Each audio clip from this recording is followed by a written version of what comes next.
All right. Has been a while. Just been busy, and of course other things. But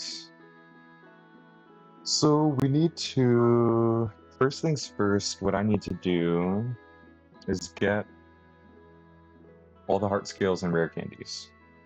I think the first thing I'm gonna do is go to Route 128. There are there are 3 heart scales I can get in Route 128. There's this one, and this one. And we'll find it. We'll find them. Have I already done Close Range Reuben?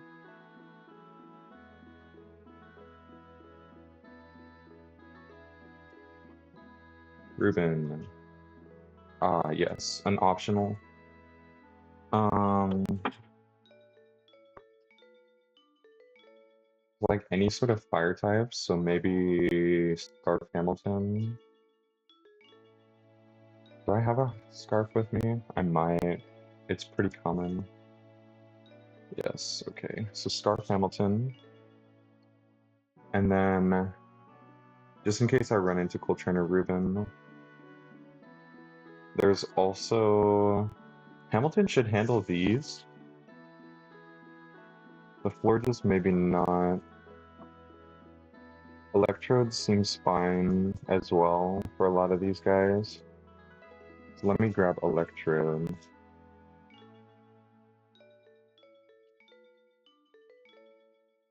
No Ludicolo.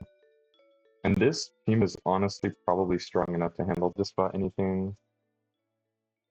I'll do Electrode first. Um,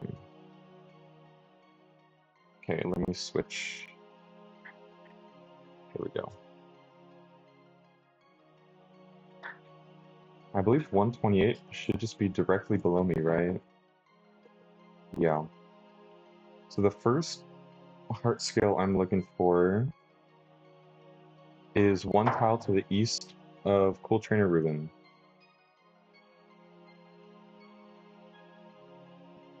I'm repelling, right? Yeah, okay.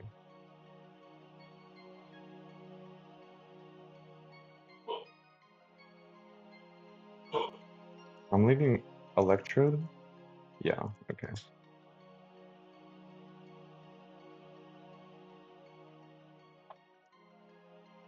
I already did this fight.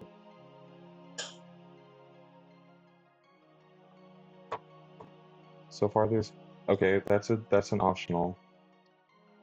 Um...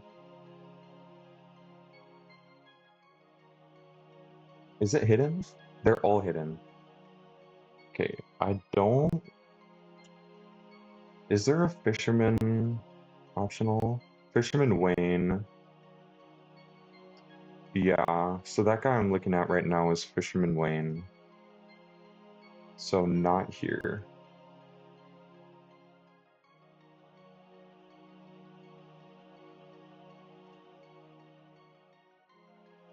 The other ones I'm looking for is furthest east of the small... Okay, yeah, I know what the L-shaped rock looks like. Furthest southwest island. So let's actually go to that. Okay, never mind. Is this the furthest southwest island? No, I think it's this one.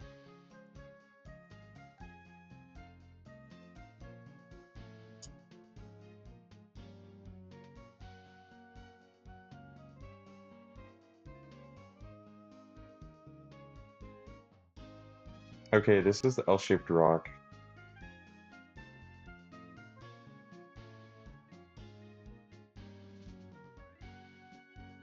There we go. Furthest southwest island. It didn't show up there. Maybe it's here? Nope, there's no response. Nope, nothing.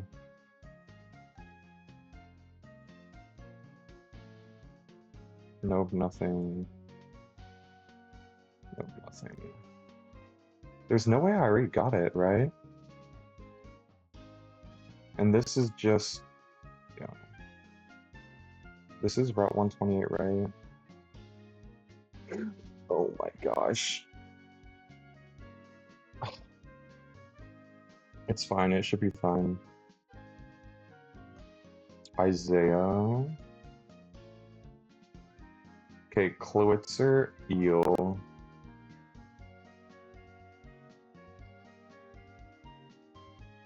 Level 75 with Mega Launcher. Bashful.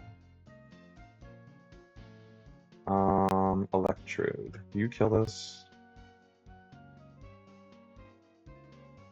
No. Do you die? What does this Klowitzer have?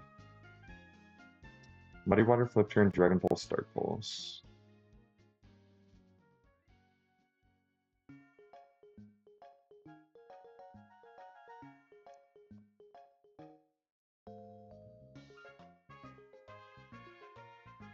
No, I never died to this.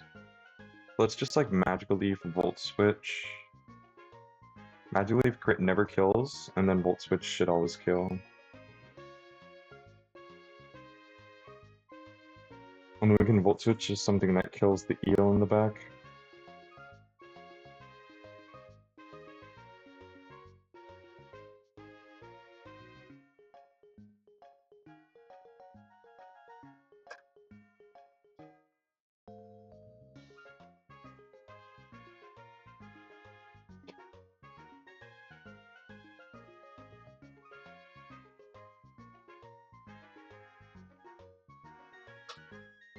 So it's an eel. Eel Electros. Level 75. Obviously Levitate. Bashful. With knockoff Thunderbolt Wild Charge Super Fang.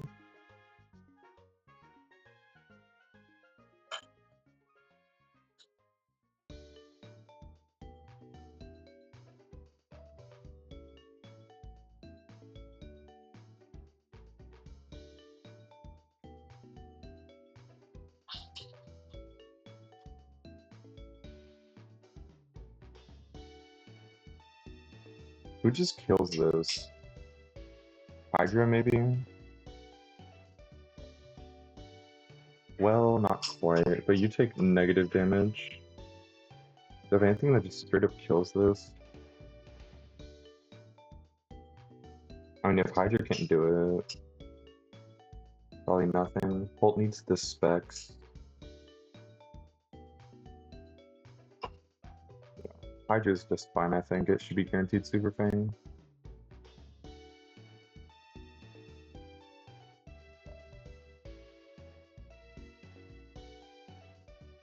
Yeah, it was a range. I should have mentioned that. Okay. Whatever, that's fine. We're just looking for heart scales. Wait, is it here? Yes, okay. W, heart scale acquired. That should be the furthest southwest islands. And then we just need to find the one tile to the east of Cool Trainer Reuben.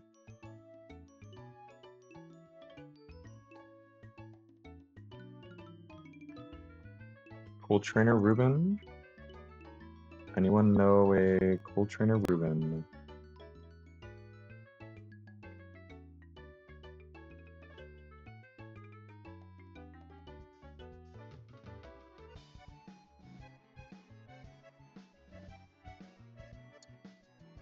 I see.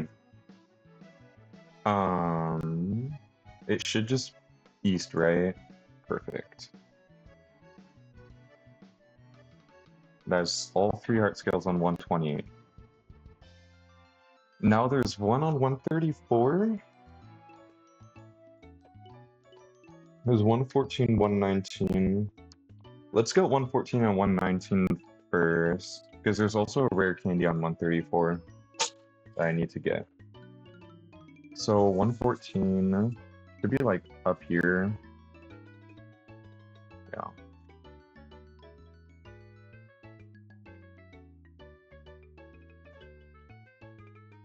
It should just be waterfall up here.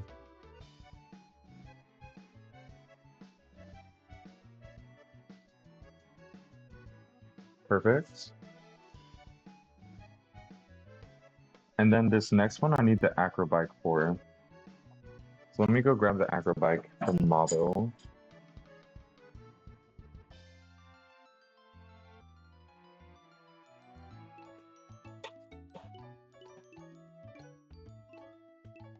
Oh my gosh, I already had it. Thank you. So now I need to go to Route 119.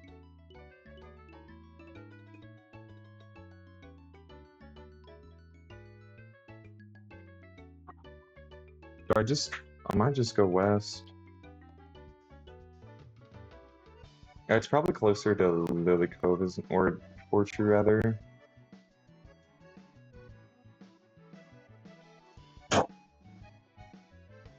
Like, this is 119 though. So I just take this waterfall.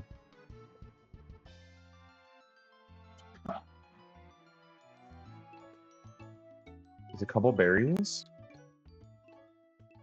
Apricots.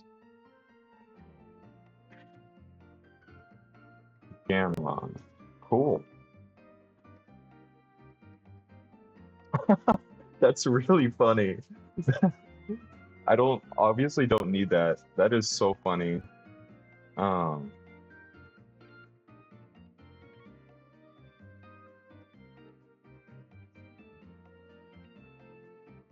okay, heart scale acquired. I think there's a megastone. Actually, let me put the heart scale.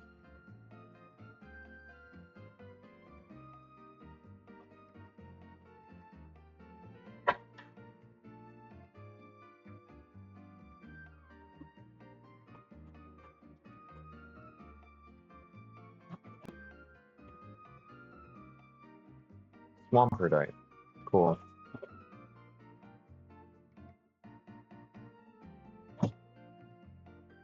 Very cool. Now I need to go here.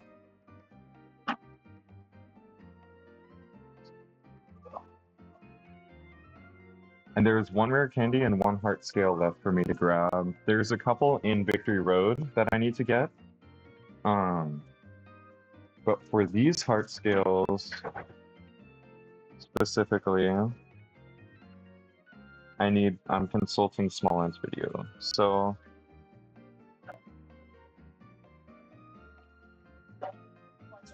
you go there, over to where Ronald is. Let's do that first.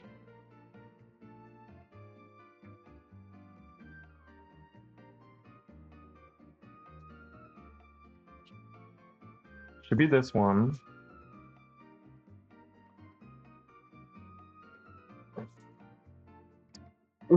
Wait. What do I do? What do I do? What do I do? What do I do? I'm gonna go down. I think this is the horse. Okay, okay, we got it. We got the rare candy. Last rare candy in the game. And then...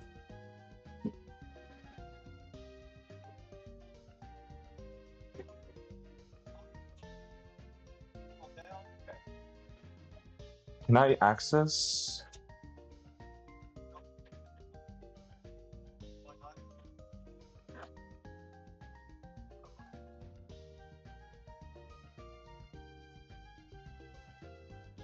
I think it's here.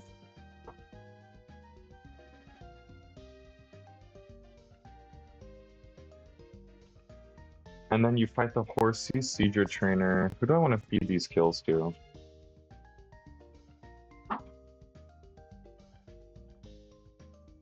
Trode is fine. Yeah, Trode is fine. You're kind of the optional killer.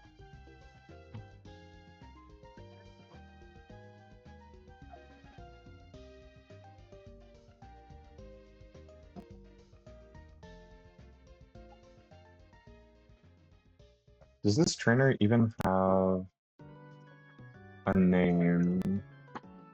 Linda, your routes 33, I think.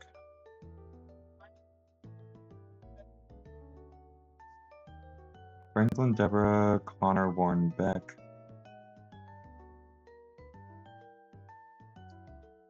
I don't know. I don't see a Linda.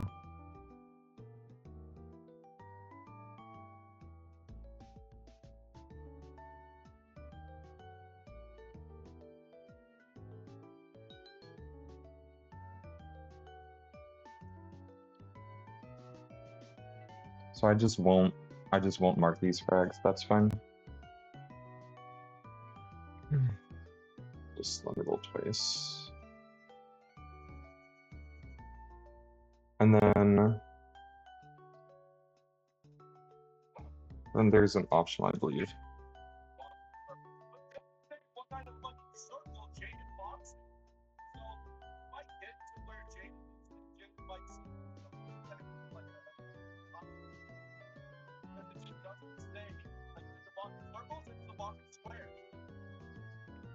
I need to go on the very top current here.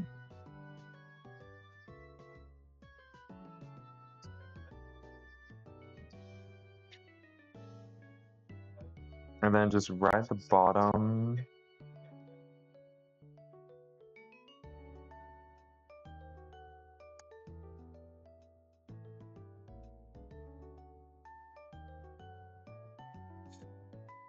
Okay.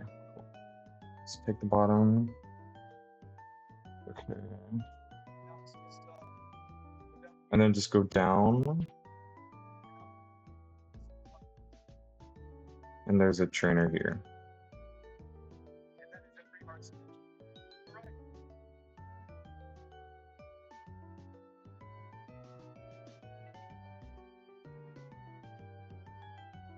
Cool. Oh, okay. That is a lot of stress gone now that we got all those heart scales. I still need the ones in Victory Road. I'm gonna fly out of here because these trainers moving is making me stressed. Yeah, just go Evergrande, I think. I need... So the reason why I wanted to do this was the E4 is all calced. The E4 is completely calced, but I need exactly 12 heart scales. And so I needed to find out if I have... well, I can do it without that. I can do it with 11, but it starts to introduce some risk. And I'd prefer to not... If I have all 12 heart scales, it's completely riskless. So 5 rare candies, that's how many we need. We don't need all 6 for the E4. And I should have 10. Nice. 10 heart scales, which means there's 2 left in Victory Road. And that gives me exactly 12.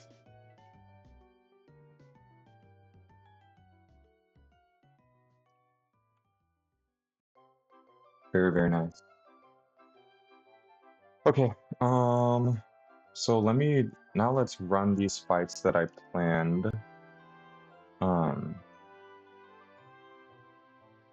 So Quincy. I'll switch to calc screen.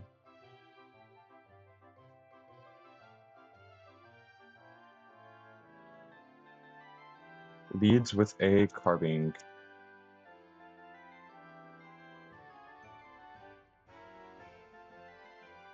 No item Ferrothorn is our lead. Crit damage to 142, that's exactly Mineral of Body Press. So this carbine can only ever go for Body Press fast kill, can never set up hazards or anything. We switch from Ferrothorn to Citrus Primarina. We click Encore, we surf.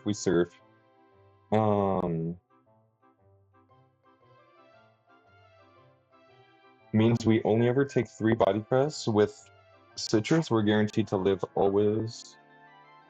Maximum crit does 100, so we'd go 186. As we switch in, we'd go 86. As we encore, citrus heals 71. So I'd be 157. At the end of the turn, once he's encored, and then I surf, and I go to 57. And surf is a guaranteed 2-hit. We're faster than Slowking, faster than you, faster than Muck, so it's only ever Komodo in. Is it always Komodo? I think so.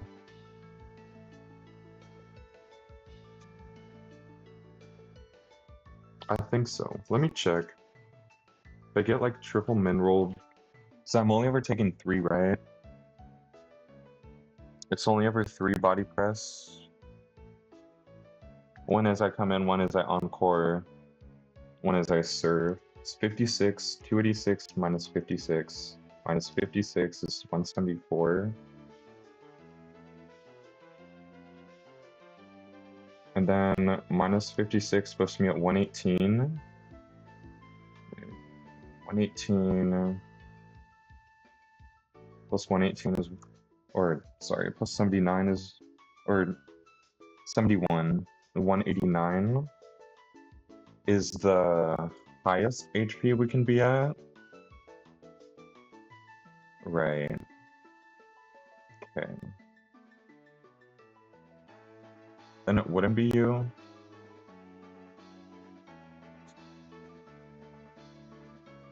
So I need to pre-damage 3 HP.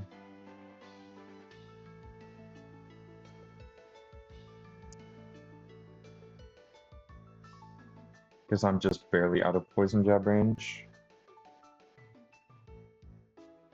So 283.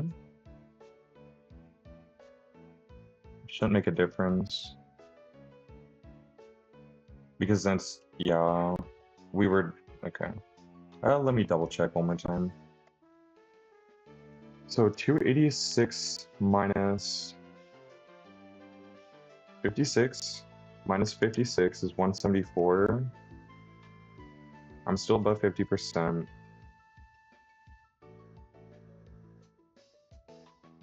I can never Oko this because he's sturdy.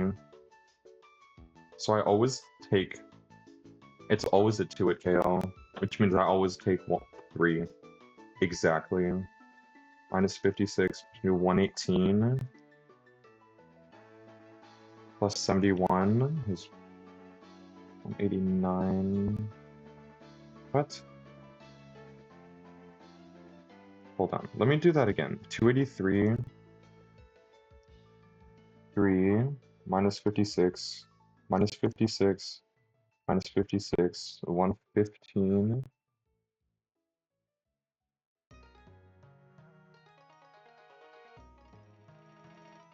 Yeah, then I'm exactly 186. And you always see fast kill. You can never D-dance because I show kill with Moonblast. So Prim 283 HP. And if I'm lower HP, it's only ever CC Poison Jab, which either way is fine. Pult needs to be pre-damaged a bit, in case it's CC on the switch.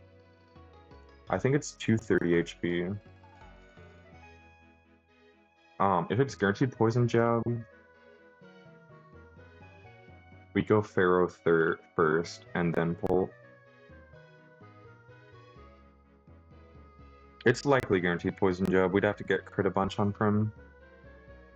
But anyways, we're pretty much at 230 HP with a pre-burn. So we come in on, even if we come in on a Poison Jab, if it's random move, we have to go Pult because Birthworm doesn't take CC, but that's fine. It's 230 minus 70. Puts us at 160.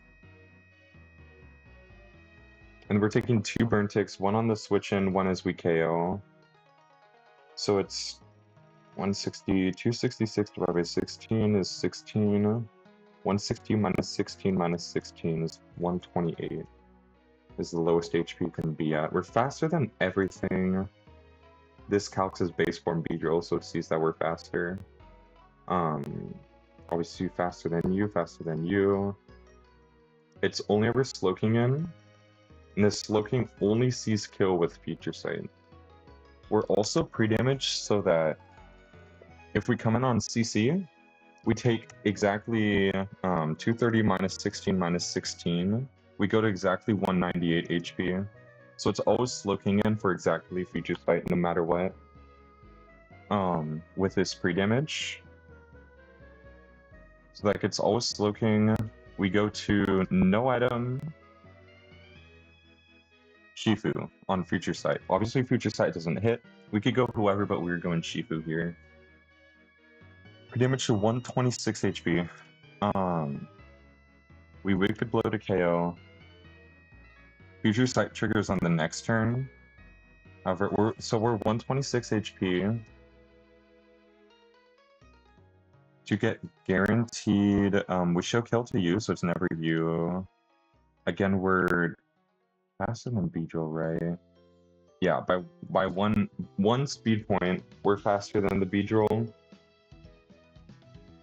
So it's never Beedrill in. You also don't see kill anyways, so it's guaranteed Muck or guaranteed Gunk Shot. You can never Boom or Curse because you see kill, and we show 2 hits, so always Gunk Shot. We go Ferrothorn. Future Sight hits. Ferrothorn always lives. We're pre-damaged to 142 HP. Maximal crit of Future Sight is 94. And it doesn't matter what HP we're at, because the Muck's only damaging move it can use on us is Fire Punch. And we're always in range of Fire Punch. It doesn't calc Explosion as a regular damaging move. So it's only Fire Punch. We go to Scarf Chomp. We're pre-frozen so that we can't get burned. Also don't think we can get hit by Poison Touch. Not sure on that one, but I think so. Because Fire Punch thaws us. We're pre-damaged to 184 HP. If we get maximal crit by Fire Punch, we go to 129. You just barely never see kill with Horn Leech, it's only over Poltergeist. Again, we're faster than the Beedrill because of our Held Choice Scarf, so it's only ever Poltergeist slow kill. And we're also pre-damaged, so that Mineral of Fire Punch brings us into Poltergeist range. Because 184 minus 31 is 153. Which is exactly Poltergeist range. So, no matter what, this is only Poltergeist, which means we can go to our no-item Shifu for free. Wicked Blow kills. Beedrill in.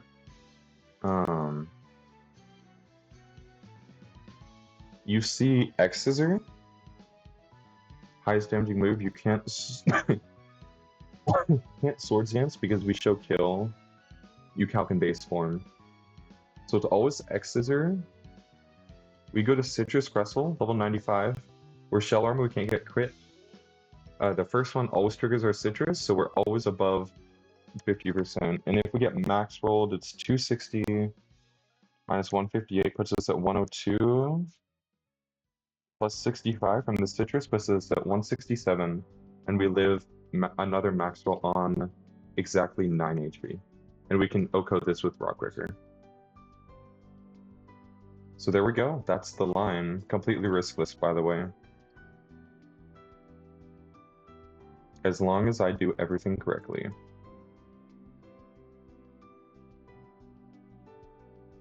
Ferrothorn, Prim, Pulse.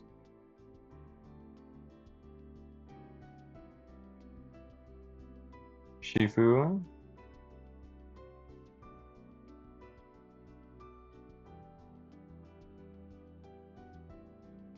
Chomp, Crustle. Chomp needs to be leveled, but I think that's maybe the only one. There's a bunch of pre-damage we have to do. I'll take your choice, Scarf. Thank you very much.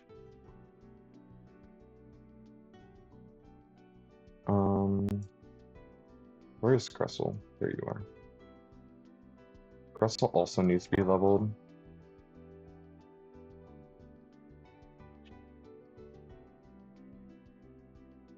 So let's do the leveling first.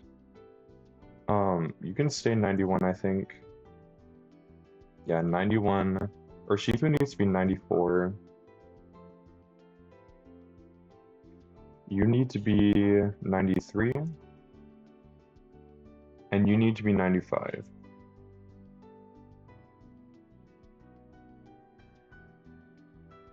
So no item, I believe, on Ferrothorn. You are just pretty much a 142.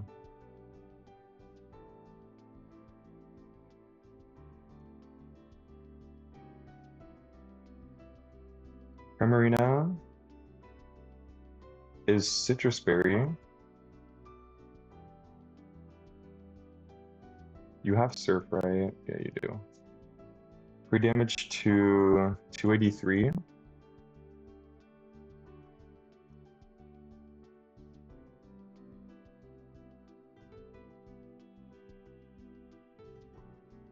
You are choice specs. I have the choice scarf and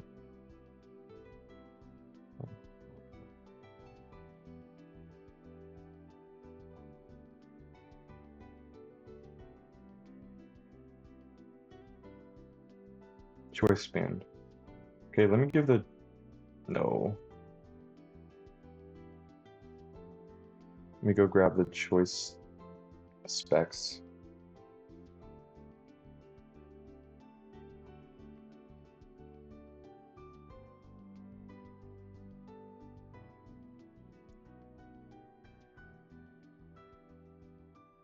And you need to be pre-damaged to 230 HP and also pre-burned. 3 to 30, 3 status, 3 burn. Perfect. Urshifu needs no item. Pre-damage of 126.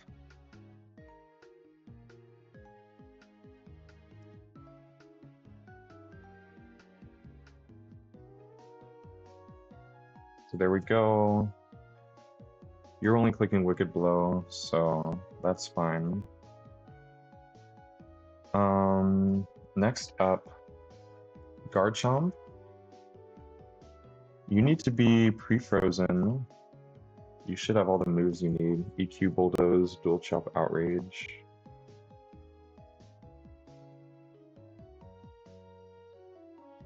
Oh yeah, and Garchomp is level 93.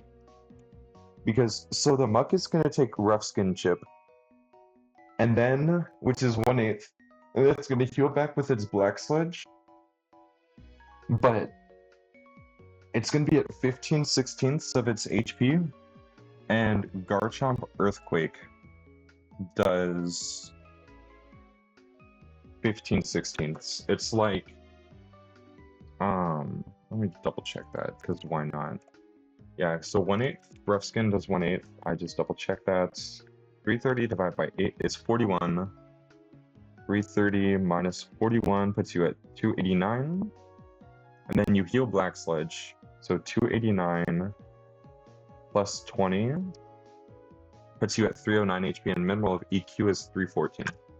So in the original line, I forgot about Black Sledge. But leveling Garchomp fixes the issue. So Garchomp needs to be pre-damaged to 184 and pre-frozen. Damage 5, 184. Pre-status 5, freeze. So that we can't get burned or poisoned on the switch. I believe that's how it works. And then Crustle doesn't need any pre-damage because you need to be a high HP as possible. You just need the citrus berry. Perfect. And everyone, yeah, it looks like my team's been through a lot, but I promise this is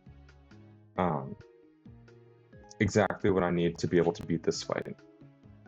I'm not gonna accidentally, yeah, okay.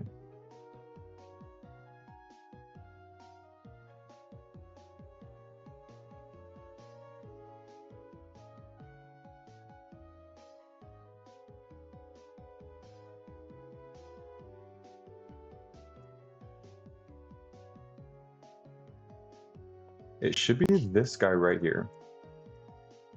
So let's go and save. We're leading Fairthorn. All the pre-damage looks correct. There's 126 on Shifu, right? Always gunshot, yes. Cool, let's do it.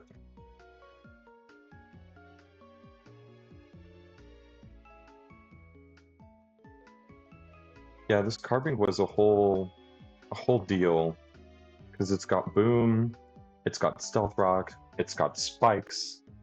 Just makes it hard to deal with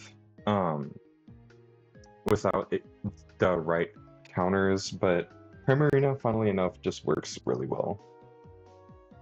So, yeah. Always body press there, guaranteed. No crit is great. We're going to encore this into body press because we don't want it clicking boom. We don't want it clicking spikes. We need to make sure we know exactly what move it's going to go for. It never switch AIs here because its move is not -20. So 2 surfs always kill. It's got sturdy, so we can't just OHKO this with surf crit, which would mess with the line. Because then we don't always take enough damage to bring in exactly Como. But the HP worked out, and because that's sturdy, yeah, we just kill with Surf, brings in always Como, guaranteed poison jab. Because we're faster than everything else. Because I'm 169. Yes, only poison jab. We show kill, so it can never D-dance.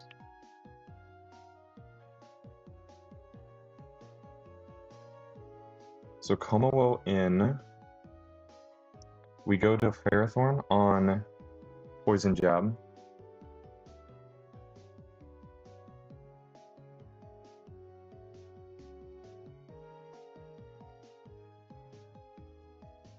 And then we go Pult on CC.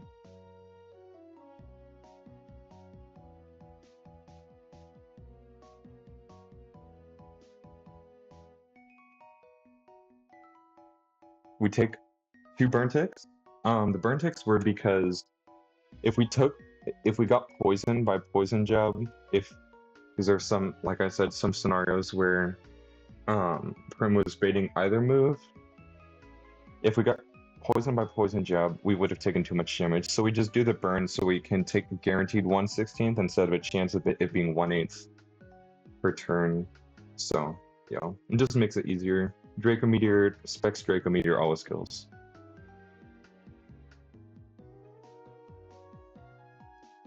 Okay.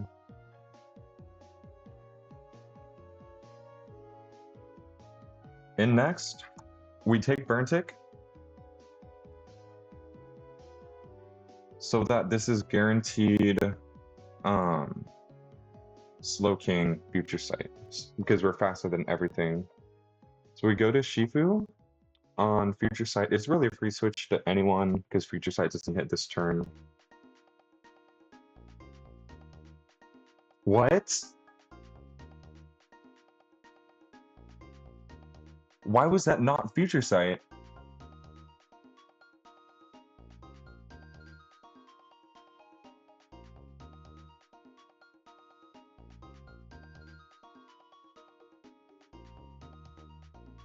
It's what?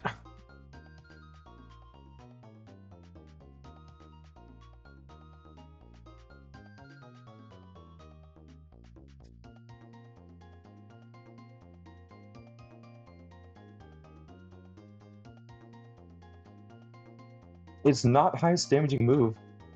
What? Is Future Sight randomly not highest damaging move?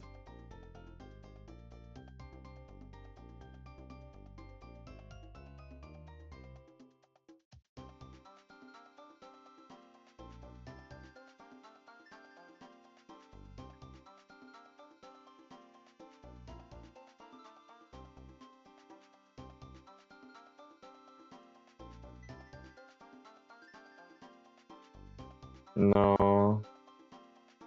It's +6, but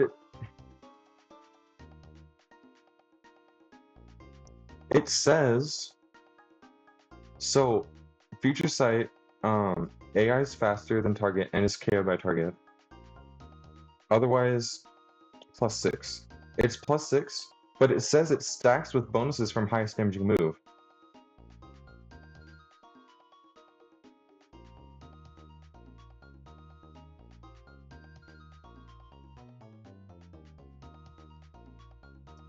Because it is highest damaging move. So bonuses from highest damaging move.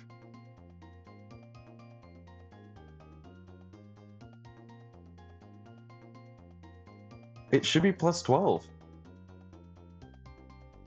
It should never be able to Dragon Tail.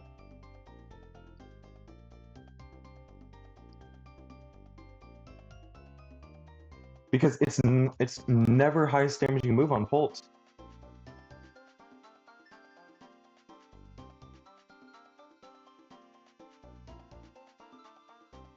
The only way I could see it happening, I don't know. I could not tell you.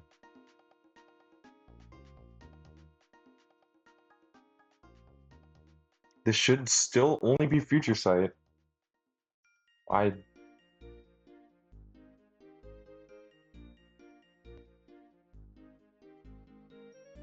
It still can't be Fire Punch on Shifu.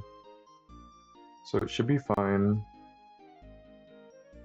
This should only be Future Sight. This should only be Future Sight. There's no way this can ever be Dragon Tail. What is going on? What is going on? What? No. No, no, no, no, no, no, no, no.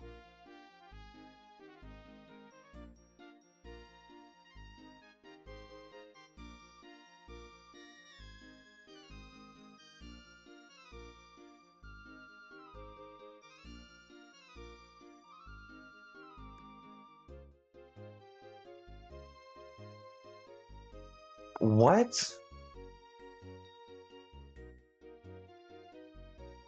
What is going on?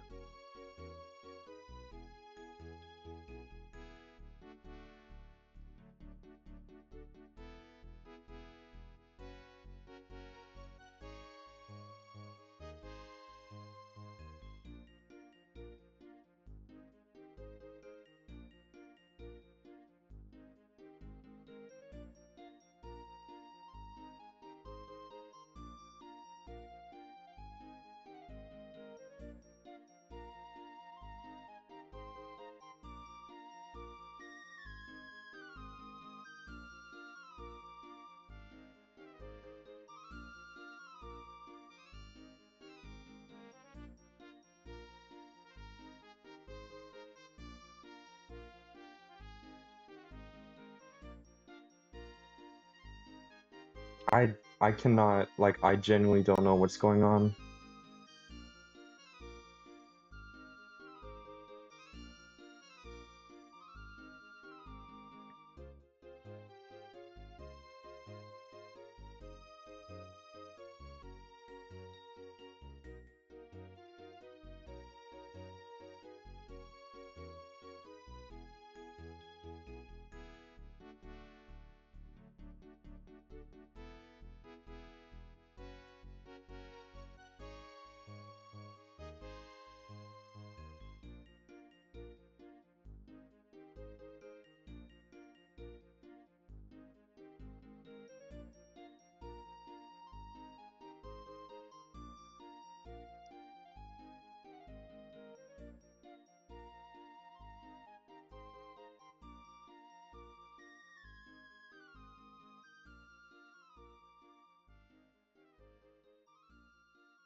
Yeah, I just ran it back and got the same exact result. It went for Dragon Tail instead on Polt.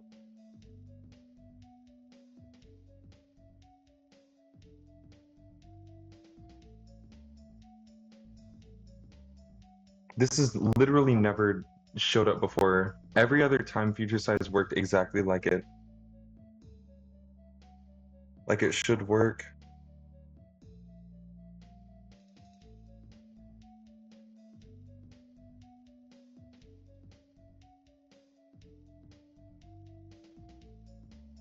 Do I have to show kill with Future Sight? Is that what it is?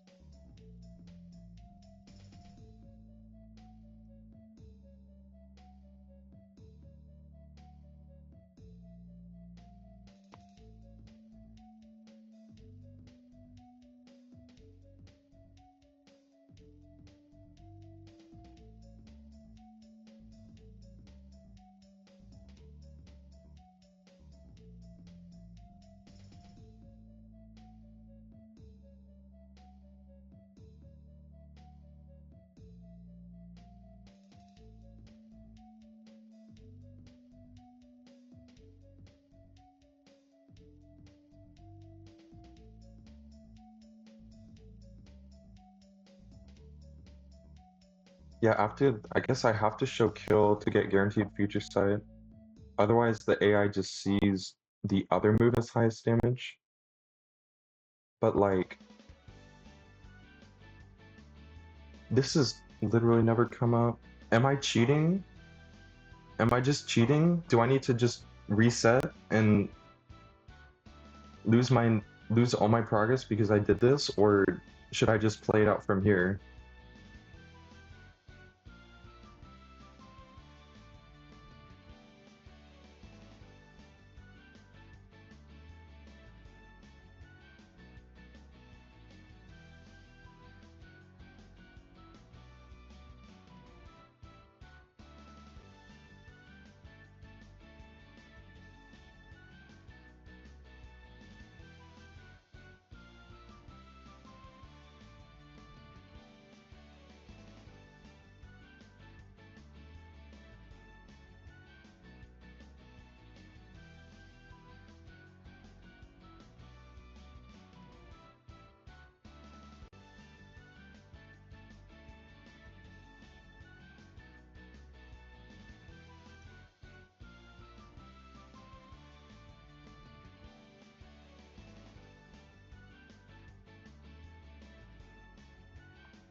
Because I guess what I can do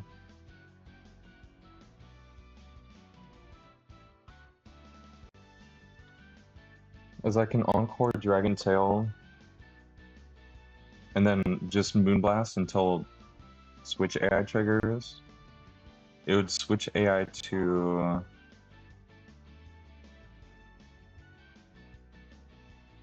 um Trevenant, huh? And that's Hornleech or Poltergeist, and it's bad. Either way.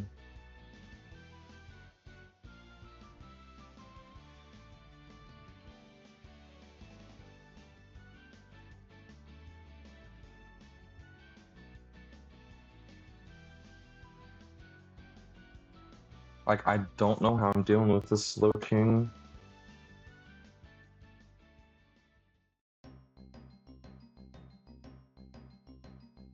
Am I just cheating or what?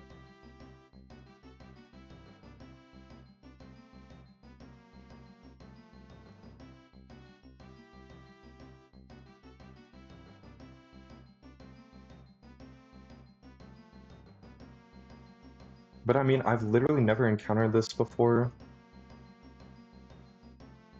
I've had so many mons with Future Sight, and every other time it's worked out how I expected. Um, I mean, worst case, I just reset the fight and cook up a different line.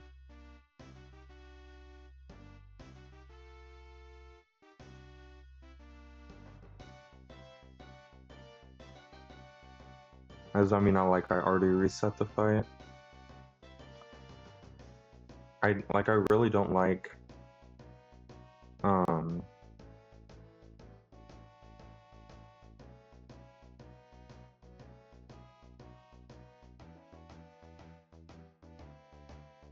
I don't know.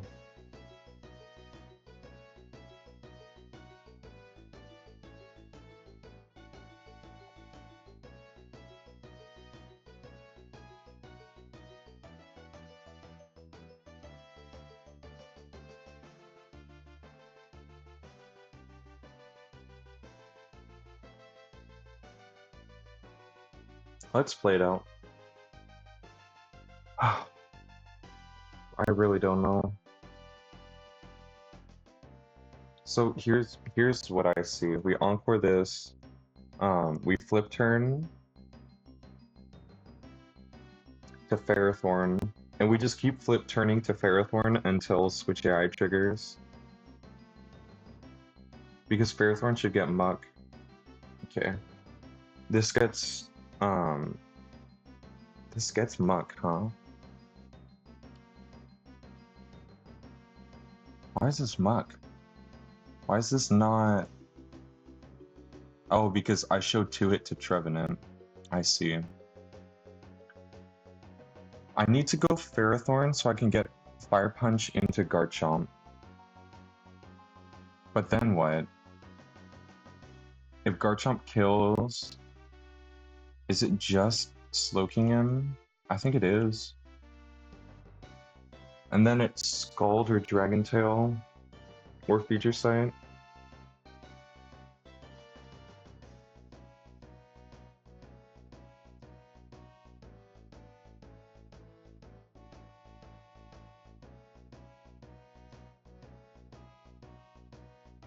No, it's never Dragon Tail. Because I'm assuming Future Sight just doesn't get rolled as highest damage, and so Dragon Tail was just highest damage on pull, and so it rolled either the +8 or it rolled the +6. I mean, if I can get this to see a kill with Future Sight on something, that would be ideal. But how do I do that? I would need Garchomp to take more chip. But I can't guarantee it because Gungshot can miss. And if I take it, like, no matter what, this is Muck. I could, Dragapult gets guaranteed Gungshot.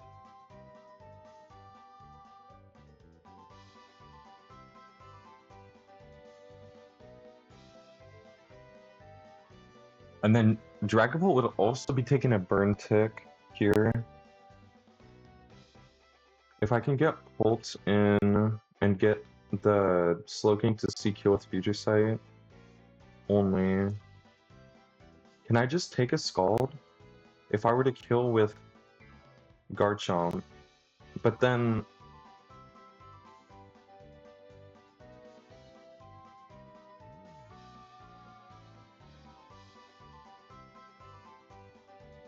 I don't know.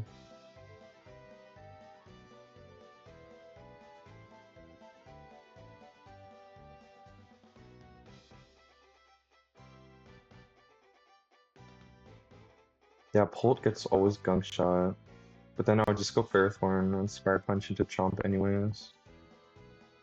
And that's Slowking. It's either Scald or Future Sight. The issue is if it Future Sights on the switch to Pult. I guess I could go Prim on Scald Future Sight. If it's Scald, it's really bad.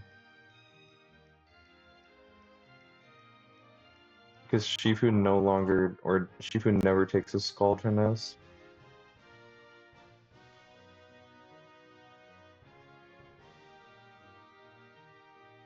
I don't know.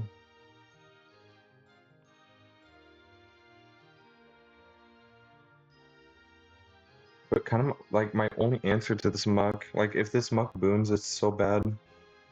I have to do this, I think.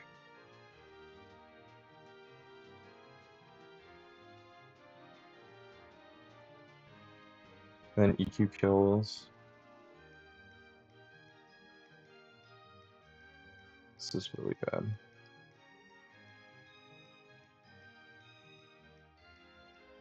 This is very, very bad.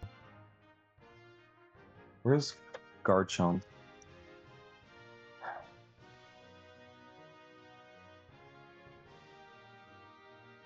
$23. Okay. Yeah, this is Slowking. You see, how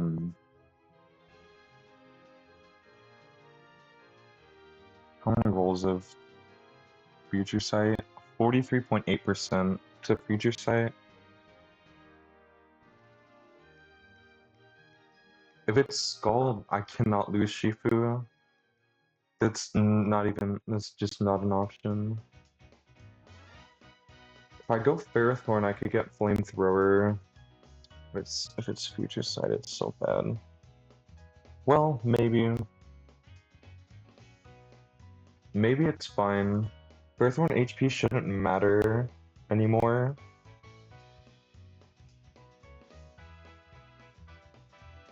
If I were to go Ferrothorn, either way it's Flamethrower on the Switch. If he goes for Future Sight, it's so bad. You don't take a Flamethrower.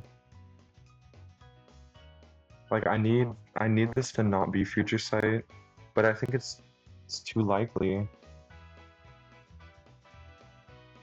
If I go to Pulse now, and it's Dragon Tail is bad.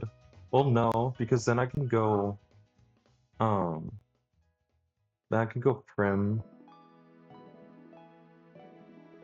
If it's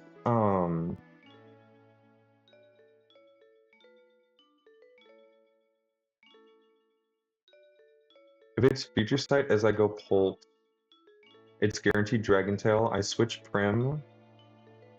It's guaranteed Scald and something has to take a Future Sight. I mean Ferrothorn, right? Ferrothorn then takes Scald plus Future Sight, and hopefully gets guaranteed Flamethrower. And then I can go Pult and I should be able to get Flamethrower. Or Future Sight into Shifu. So that's if I go Ferrothorn now. And then if it's Scald on the Switch, that gets guaranteed Flamethrower and I can go Pult and that gets Future Sight, I think. Let's do it. Show me Scald, please. Please, please, please Scald. Please Scald. Please Scald. Unlucky. This is Flamethrower now. I need to go... Can I go Garchomp? Is that the play? I mean, Flamethrower is not that much. Do I get... It could be Dragon Tail. It'd be Scald or if it's Dragon Tail, it's really bad. Because then the Future Sight can go into something I don't want it to. If I go to Prim on Flamethrower, gets guaranteed Scald. Prim dies to Scald plus Future Sight. I mean, I think it's always go Prim here, right? It's just always go Prim. And then on the Flamethrower, because he went for Future Sight, and then let's go to Prim on turn 1, and then the end of turn 2 it would hit, so just go back to Ferrothorn on Scald, and then Ferrothorn takes both. That's what I have to do.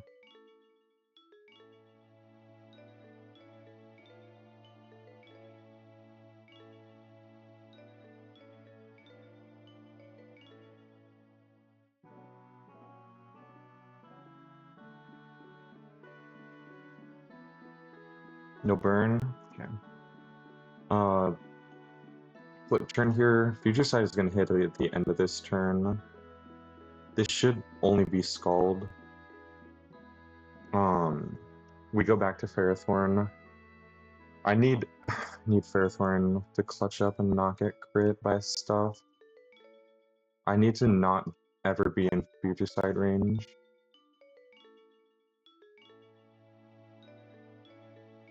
Okay.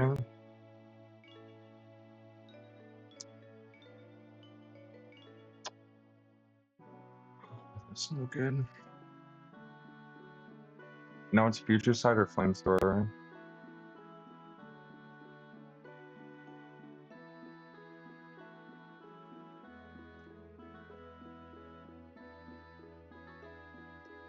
Do I show kills to this? How much did flip turn do? I don't think I do. Yeah, you're like 93.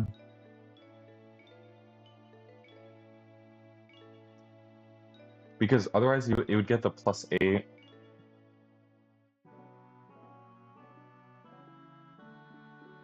For future sight, and then it would be higher likelihood of going future sight. I think I have to go pull. I'm running out of switches, man. I'm really running out of switches. I mean, maybe I just sack Ferrothorn here. But if this is flamethrower, it's so good. If it's future sight, it's like kind of the same scenario, right?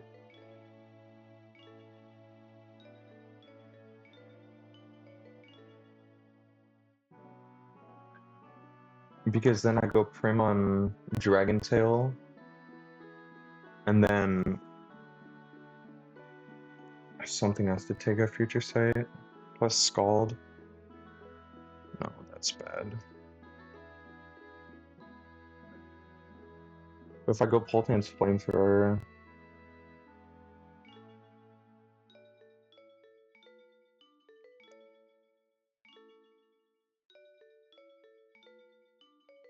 I can't go straight to Shifu. Is it sack Ferrothorn? It'd be really bad, but like it does make the most sense, I think.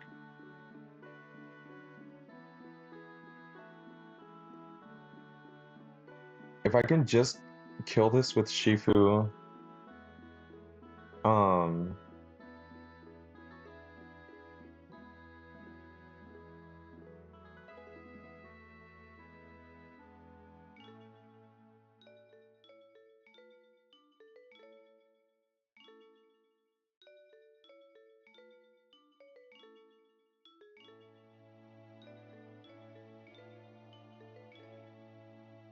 I win because I show kill to everything in the back.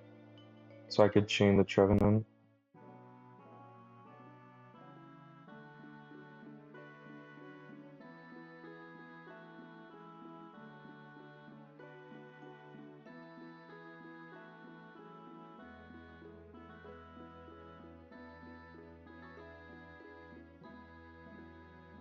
I feel like this is Flamethrower. I'm gonna go pull. Worst case, I just sack Ferrothorn anyways. Yo, whatever. Whatever, man.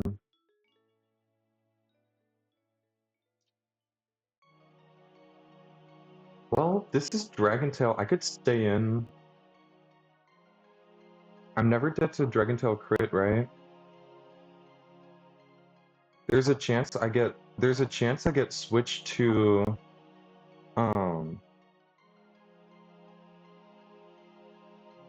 Shifu. Does Phantom Force dodge Future Sight? I feel like that's true.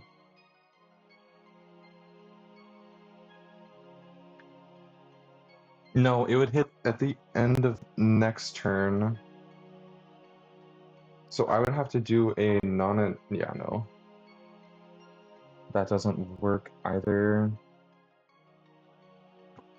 I mean, I can just chip this as I take a Dragon Tail, and then if I get switched to Shifu, I'm fine. This can never kill me. Draco Meteor. I'm choice specs, so I'm locked into it.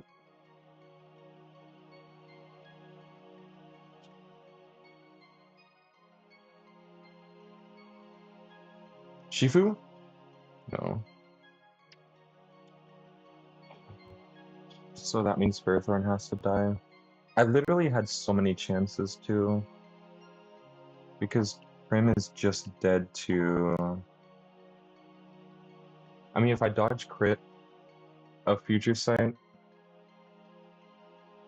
I live, but...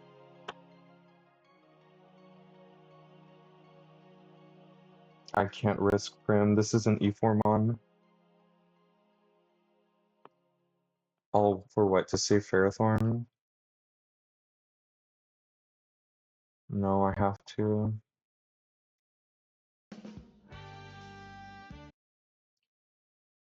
I have to sack Ferrothorn.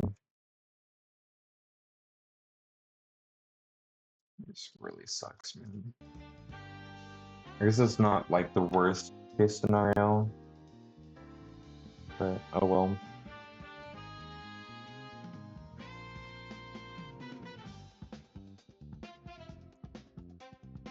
Because I need Crustle to be able to do the Beedrill.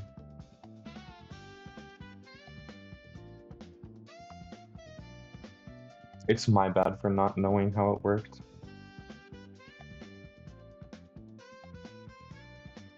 Sorry, Ferrothorn.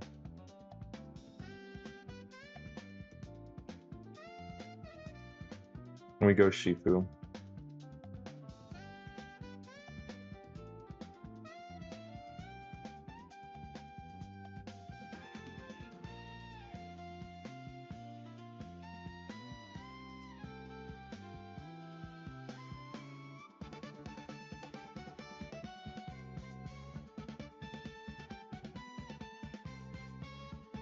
I should show kill to everything in the back, so this should just be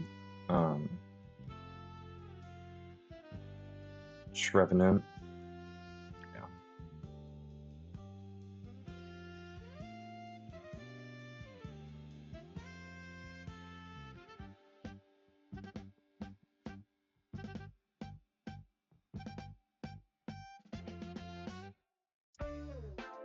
My bad for losing two 50-50s in a row.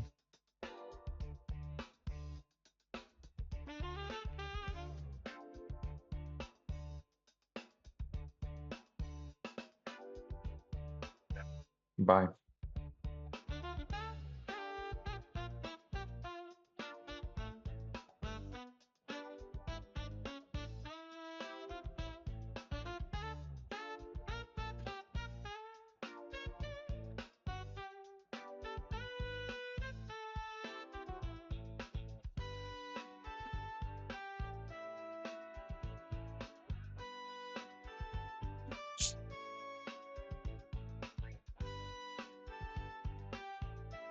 And that Ferrothorn was so good too. Such a good Pokemon.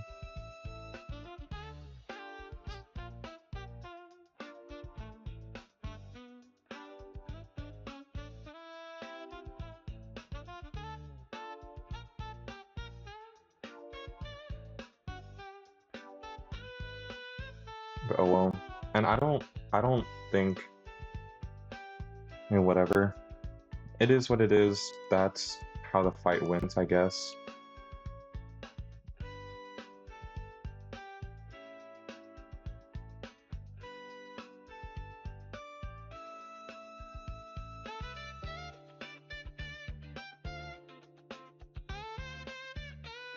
Like, worst case scenario, but it's my bad for not knowing how Future Sight AI worked. Did I need Ferrothorn for the next fight? Probably. Actually, maybe not.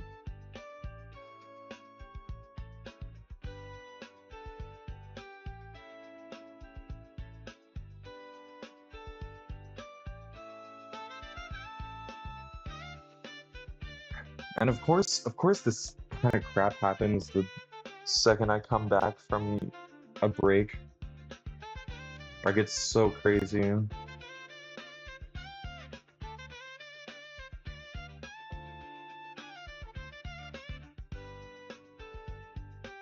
I mean, to be fair, I cooked the line before I left, but it is what it is.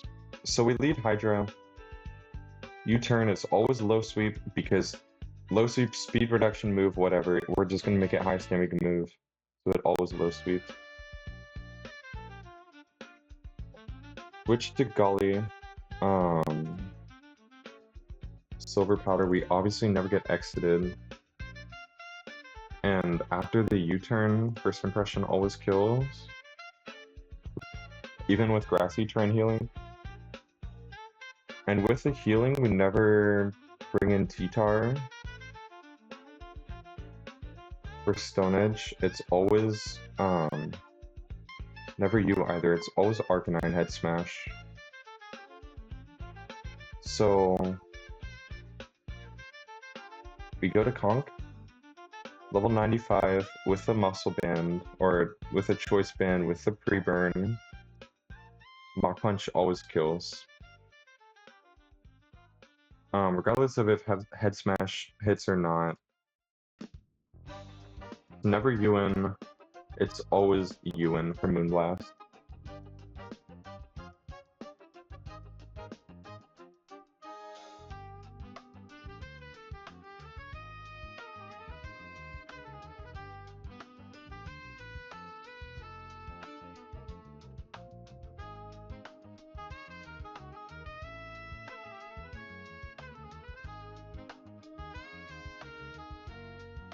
I guess if Head Smash misses,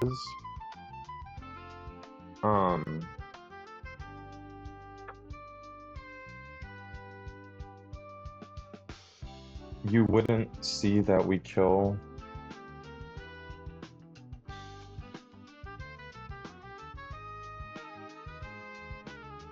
Or you wouldn't always see kill, and you could Calm Mind.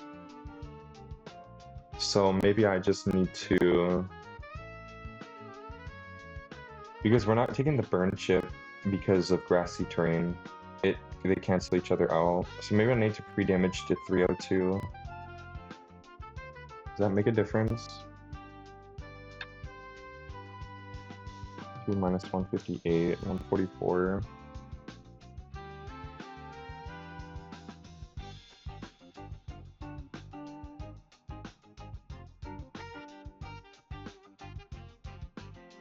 It's never Flamethrower.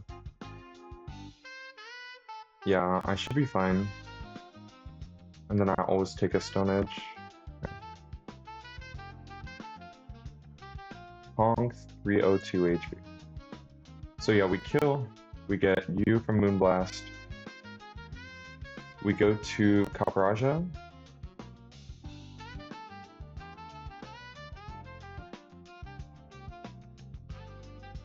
Level 95 with a Metal Coat. So we always show kill. So you can never Calm Mind. Get Flamethrower into Citrus Hamilton, also level 95.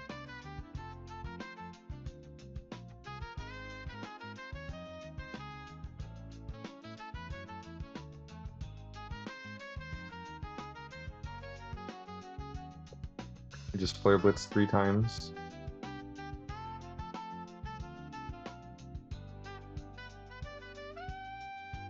This brings in Never You, Always You for only Snipe Shot. We go to Trode, also level 95 with the Assault Vest. 2 volt switches always kill. We can always switch in on a We Live double Snipe Shot Maxwell crit on 2 HP. Because Sniper, we always bait Acrobatics afterwards.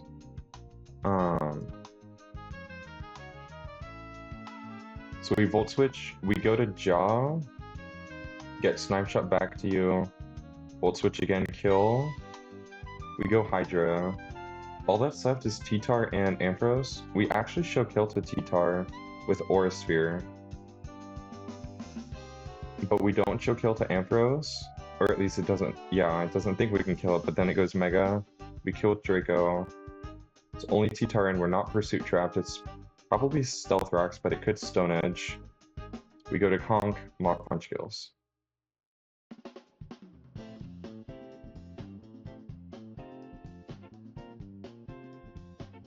I really hope I didn't miss anything.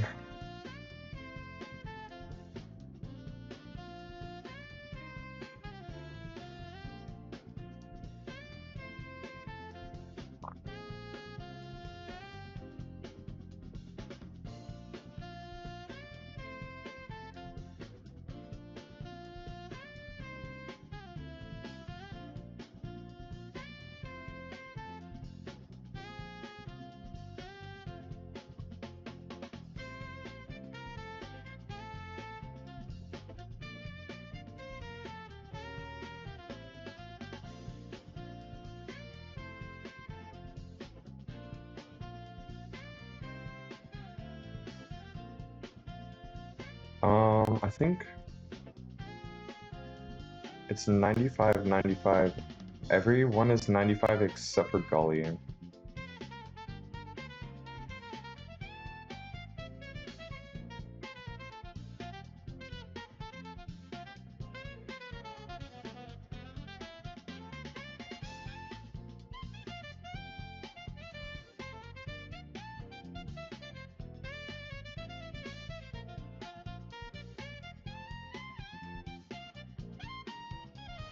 Choice Band on you, Metal Coat on you.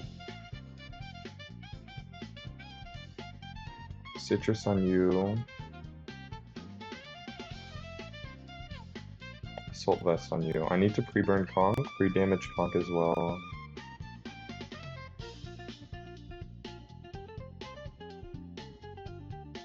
Pre-burn 302 HP.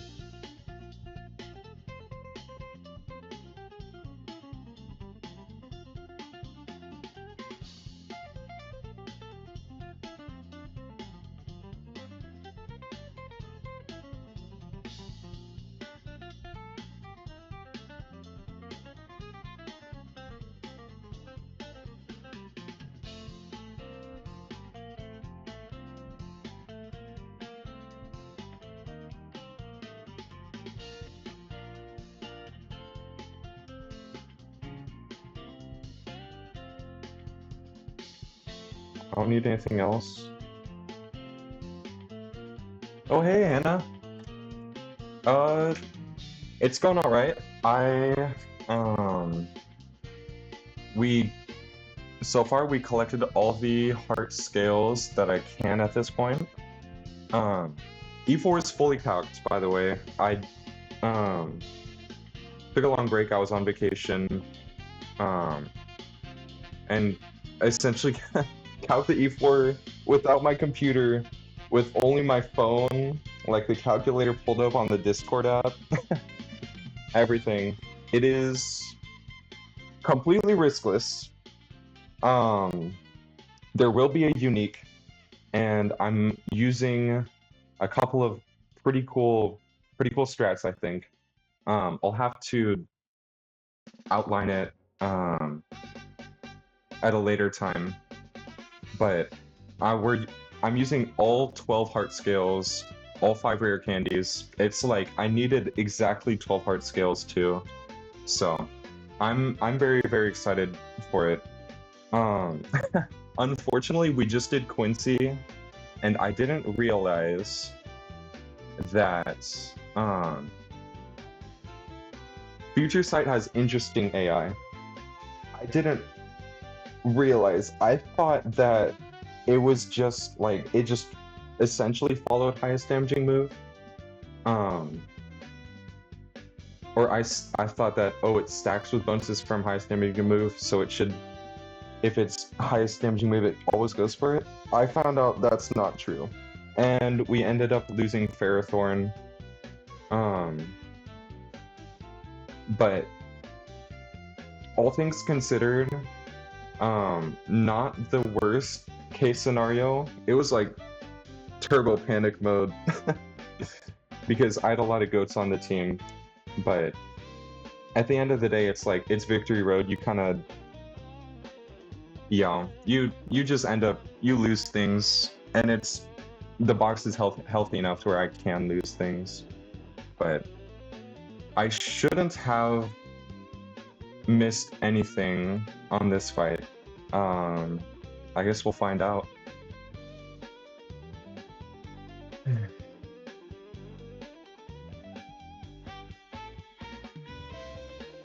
So we lead Hydra.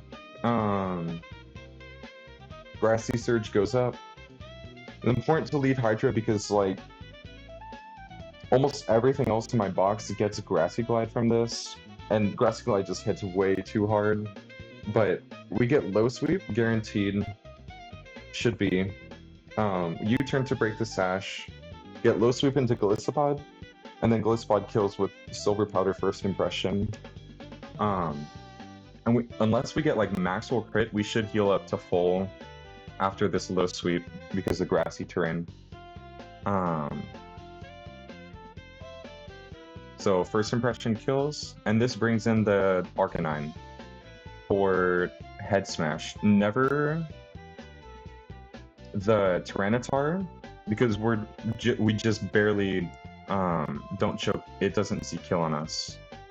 So Hamilton, enemy Hamilton comes out. This is always head smash. We're pre-damaged in case this head smash misses.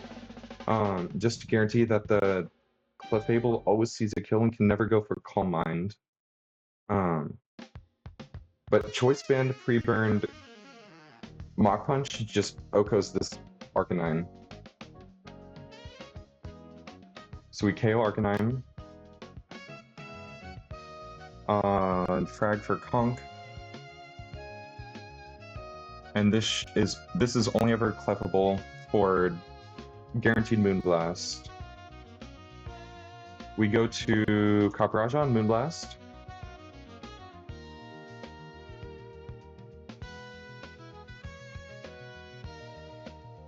And then we're holding the Metal Coat, so we always show kill. So it can never be Calm Mind. It's only ever Flamethrower. And we go to Hamilton. And then Hamilton shows 2-hit with Head Smash, so this can never be Calm Mind. And we just 1v1 this with Flare Blitz. 3 Flare Blitz kill, 2 if we crit, or actually I don't think burn matters because this is a Magic Guard. But Clefable can't really do that much damage, especially with a Citrus Berry and Grassy terrain. We just don't take much damage. And then this is always Inteleon or Snipe Shot.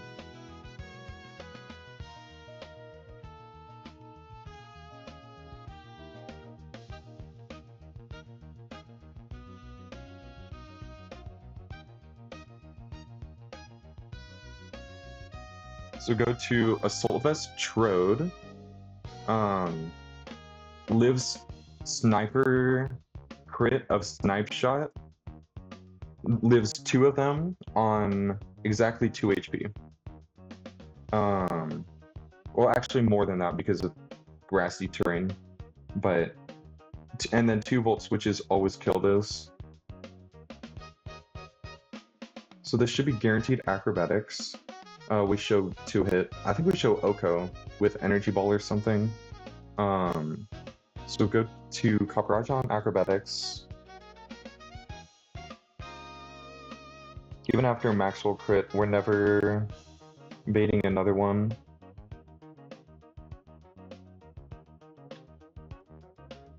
And then should only be Snipe Shot. We go back to you and kill with Volt Switch.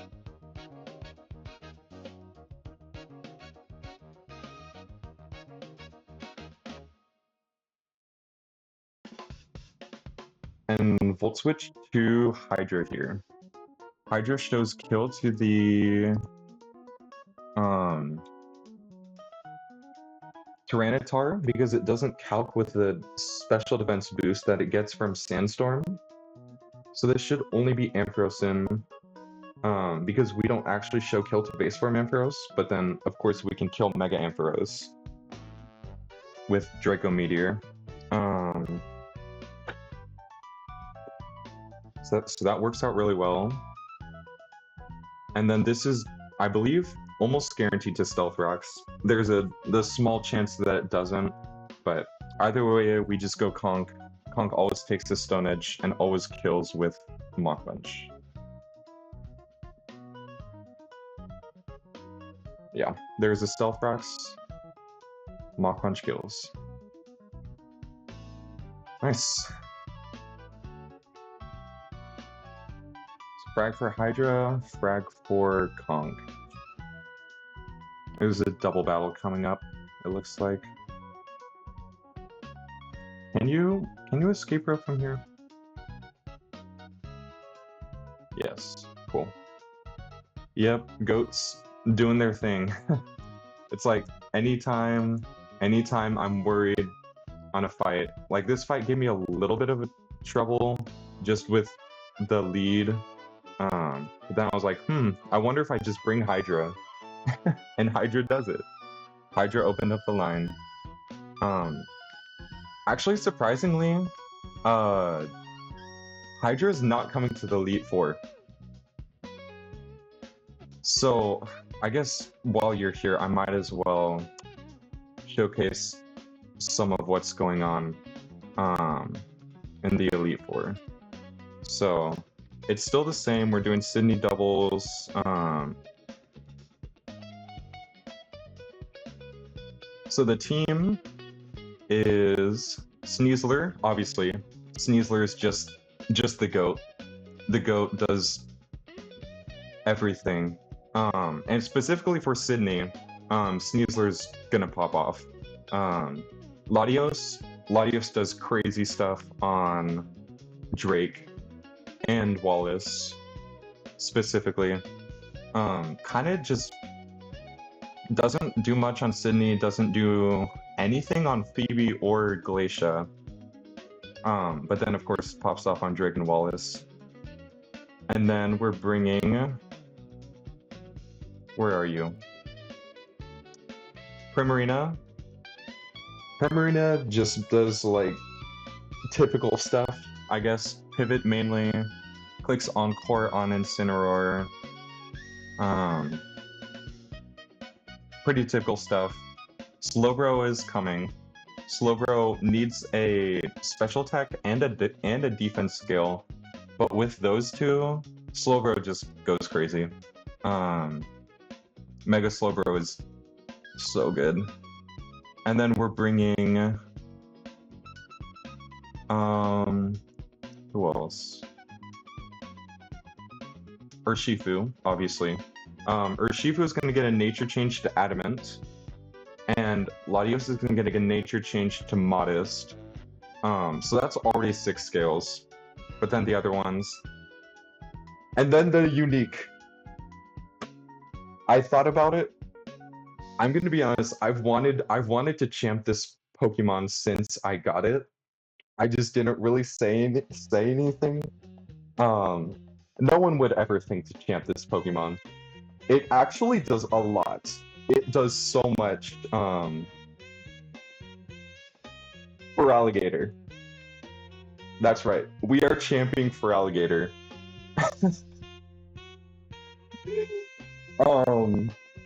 So a couple of important things that for Alligator does. For Alligator learns a natural gift. Let me showcase this calc. Level 99 for Alligator exactly lives with this bulk that we have. Lives EQ Maxwell crit on 1 HP. Gets Natural Gift, Rindo Berry, plus it learns Aqua Jet. Does 196 plus 37, so 341 minus 196 minus 37 is 108 HP.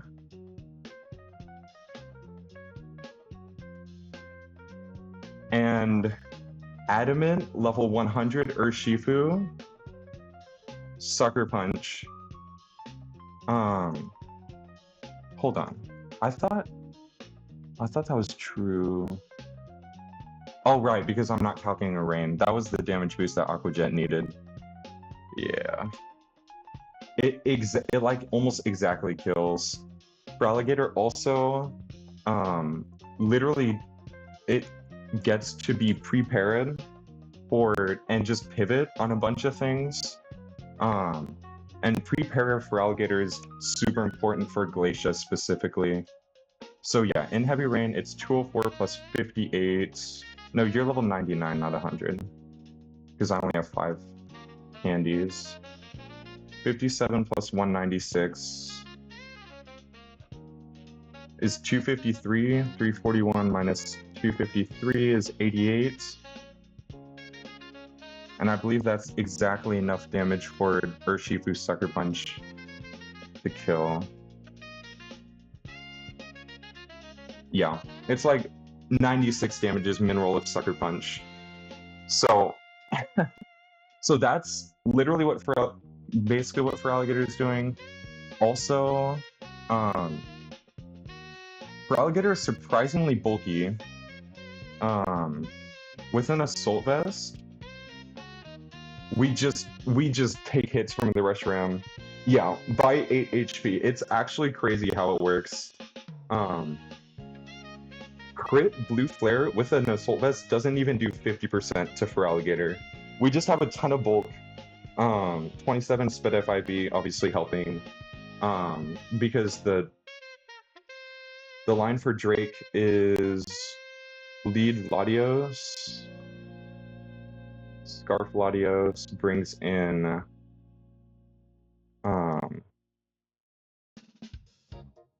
yeah, no, it's super nice. And then it just works out well too, because there's like some fiction that can happen with the Suicune where Primarina needs to switch, and for Alligator also like completely walls the Suicune because it's Scald Ice Beam. I'm holding Assault Vest, and so I'm just taking no damage at all. So like Prim can come in, click Perish Song, and then I can go to for Alligator, and then I can go to Slowbro, and then I can go to Latios on the last turn. Also, for Alligator learns Blizzard, which means that I show kill to the Salamence in the back, so it can never switch AI with Perish Song. But yeah, we do the thing. Latios brings in Crawdonts. I'm gonna scale Drain Punch on Urshifu, because Urshifu, it's Lash Out on Latios. And then we get, with Rocky Helmet, Drain Punch is always, it breaks the sash. Drain Punch heals us up back to full, so that we never accidentally bait other moves from the Reshiram. That way we get guaranteed Blue Flare. Pivot Gator into Prim. Flip turn to Latios. Latios kills. Latios also importantly is pre-damaged so that we get always Dragon Claw from the Zygarde, because we're faster than everything, so slow kill Dragon Claw. And then Sneasler actually takes a Dragon Claw no matter what. Because another issue I came across was even with max special or 31 special attack IP, the Ice Beam from Mega Slowbro doesn't always kill the Zygarde, but being able to pivot through Sneasler, Fake Out, we always live. Fake Out gets the chip needed so that Mega Slowbro can actually kill with Ice Beam, and I don't have to worry about going another move or anything like that. It just guarantees the kill with Ice Beam. Because there was like another risk where base form Slowbro with even with max special attack doesn't actually show kill with Ice Beam. So the Zygarde could click Coil as I go Mega and slack off. And then that was another issue, because then Slowbro was too low HP to consistently come in on a, like, it was like a +1. I think the fiction is if Suicune, because Slowbro has to kill the Zygarde, which brings in Suicune because we outdamage everything in the back, so it's just Suicune for faster. Scaling Growl. Yeah, I actually didn't think about that. That's very interesting. But but yeah, Slowbro brings in Suicune, and then it was like the fiction was if it goes for exactly Calm Mind on the Switch, and then Prim was crit by Blue Flare and burned, and then if it crits twice with Scald, like Maxwell crits twice with Scald, Prim would die. But we always get off a Perish Song, and then with the adjusted stuff, we can go Gator one turn, go Slowbro one turn, and then like I said, and then go Latios, and then dies to Perish Song, and Latios kills the Mence. My Sydney line is super cool. I won't. Yes, burn. Let me actually showcase that. Plus special attack Latios is kind of him. It does 22 damage with the current attack we have. So 341 minus 22 is 319. And then plus special attack will be modest, but it doesn't make a big difference. Draco Meteor does 330. It like almost OHKOs, but the flip turn just gets exactly enough chip to guarantee it. Yeah, no, it's crazy. Latios is broken. But yeah, so Sydney, this one was interesting. I had a line that involved Primarina with a Salic Berry until I realized, oh my gosh, pinch berries are bugged in doubles. Because I needed Primarina to be poisoned, and I believe there's some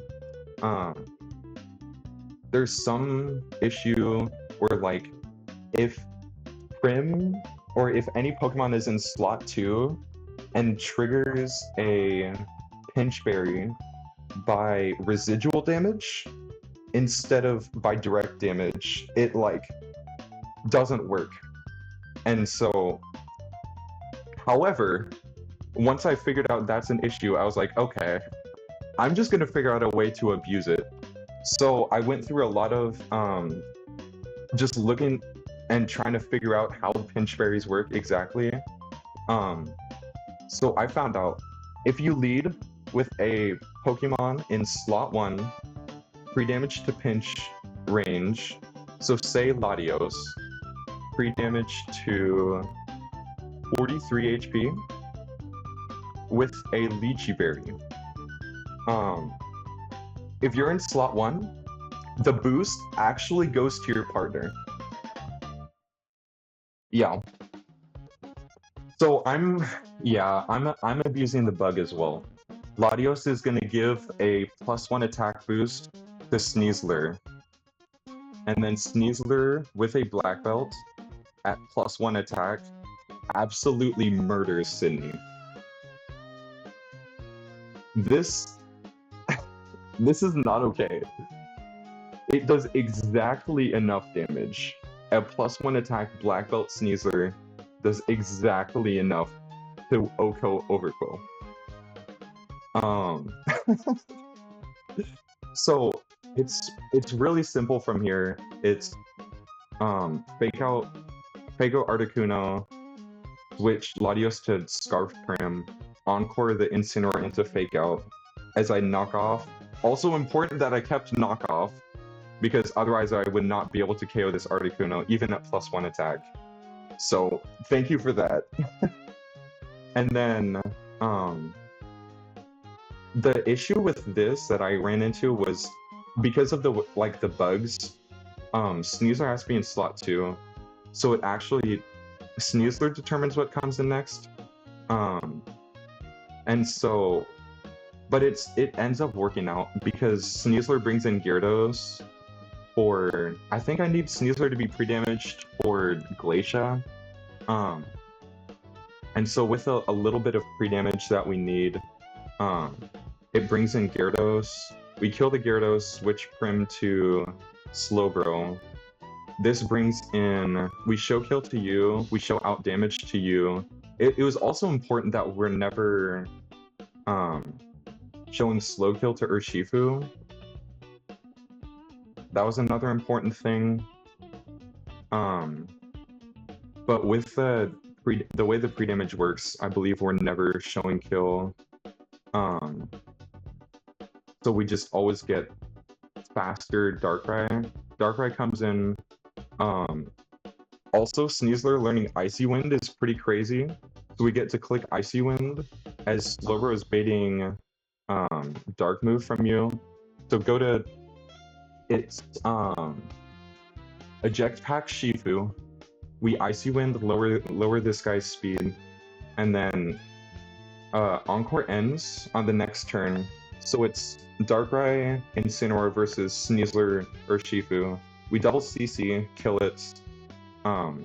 That leaves the Overquill Urshifu endgame.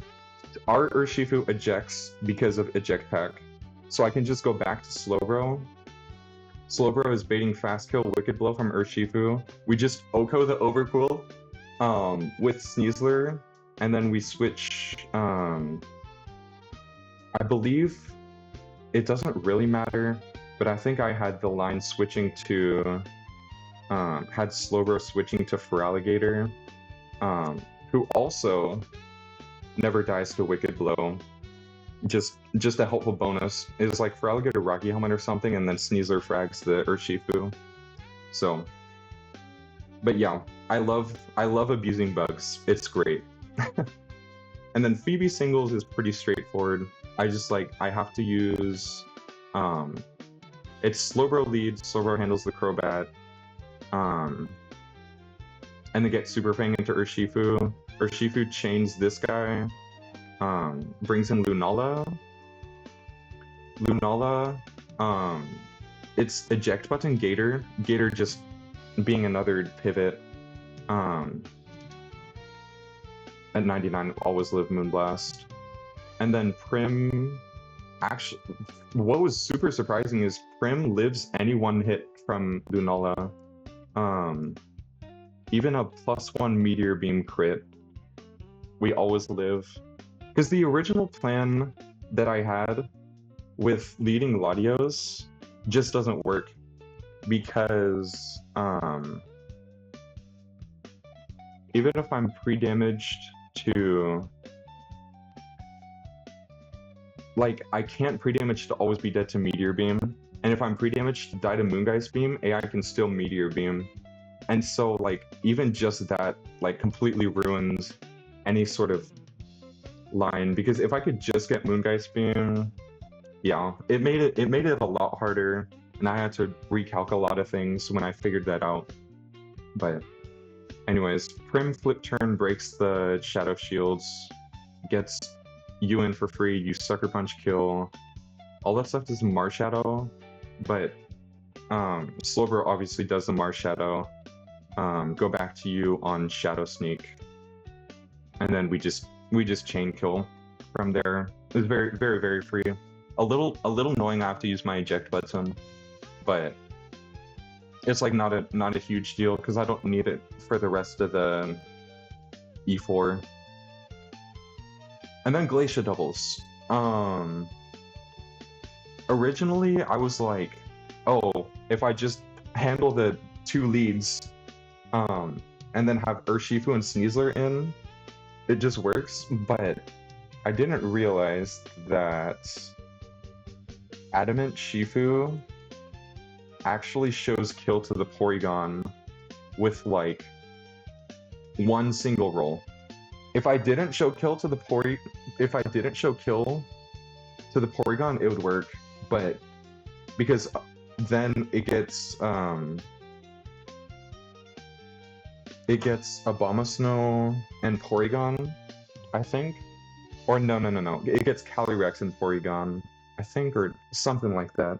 I don't remember, but it doesn't work, so I had to come up with something else, but essentially the plan for this is why the pre-para on Gator matters so much. With a pre-para, I'm able to show fast kill to the Crabominable with CC so that I can have Sneasler, so I can lead Sneasler and have it switch Gator to Prim and Iron Ball Prim, and then Sneasler has to click Rock Smash on the Magearna because I need very, very, very specific damage, and the defense drop helps with a lot of things. But yeah, it's Rock Smash, switch to Prim, and then Iron Ball Prim. Crazily enough, with the speed stat that we have, we just barely underspeed the Crab. So even if we get crit by CC, he never sees, like, it goes from seeing, it would have seen Fast Kill, but because Trick Room is up, it sees Slow Kill, and instead sees Fast Kill on Sneasler. It went from seeing Slow Kill on Sneasler to Fast Kill on Sneasler. And so Sneasler is pre-damaged to get always Ice Hammer. And so it's Encore the Magearna, switch Sneasler back to Gator, we're Rocky Helmet to break the Sash. And then, importantly, Ice Hammer lowers Crab's speed by 1, so that even though we underspeed here, after the Ice Hammer, he goes -1 speed, we can now fast kill with Moonblast. Fast kill this guy with Moonblast, and this gives us a free switch to whoever we want. So we switch Gator to Sneasler. Sneasler is in slot slot 2, I think. Trick Room is up again at the end of the turn. And so this is actually, with the pre-damage that we have, it's because we're 267, I think. This brings in Fast Kill Porygon. So I just fake out Porygon, switch Primarina to Urshifu, and then from there I have the sweep, because Life Orb fake out, Life Orb CC just kills. And with the defense drop on the Magearna, Urshifu always kills with CC on Magearna, and then it's Sneasler brings in Calyrex, Urshifu brings in Abomasnow because it shows kill to everything, and so CC kills Abomasnow. No, yeah, Sneasler CC kills Abomasnow, Wicked Blow kills Calyrex, and it's just cure him in the back, and we double up. So really, really big and long setup, but in the end it all works out, and Encore just going crazy with like the speed tiers with Primarina just barely underspeeding and then outspeeding the Crab after -1. It works out really, really well. And then of course that was Drake. And then for Wallace, it's honestly pretty standard. There's a bunch of 50/50s and stuff, but I think what I'm gonna end up doing is Focus Sash Sneasler. I know Fighting Gem Sneasler is usually the common answer, or the common way to deal with this, but I think I like the Focus Sash better, because that way I guaranteed always kill the Kyogre, and I can always sack Sneasler to the Scuda, and then Latios obviously does the Palkia. The Manaphy is a mix of Latios Thunder and Sneasler CC. Right, because I'm not sacking Sneasler. I go to, I think it's potentially sack Prim to the Scuda.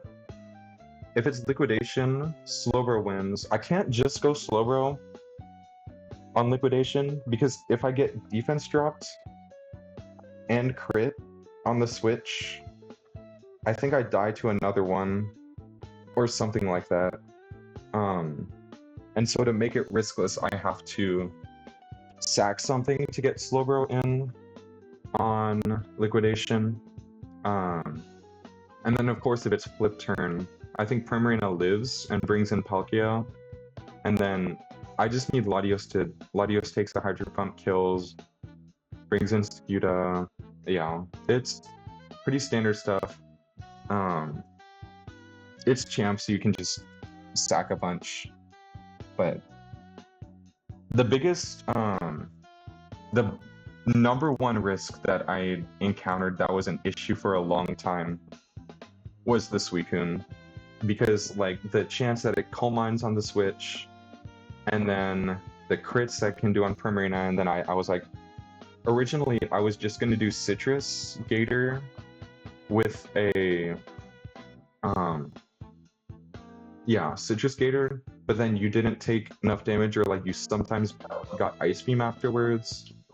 And so being able to go to Assault Vest instead, because the original plan was to do Scarf, to have 2 Scarfs, and do Scarf on Shifu and Scarf on Latios, so that because then that was how I dealt with the Manaphy, was Latios Thunder and then Urshifu Revenge kills.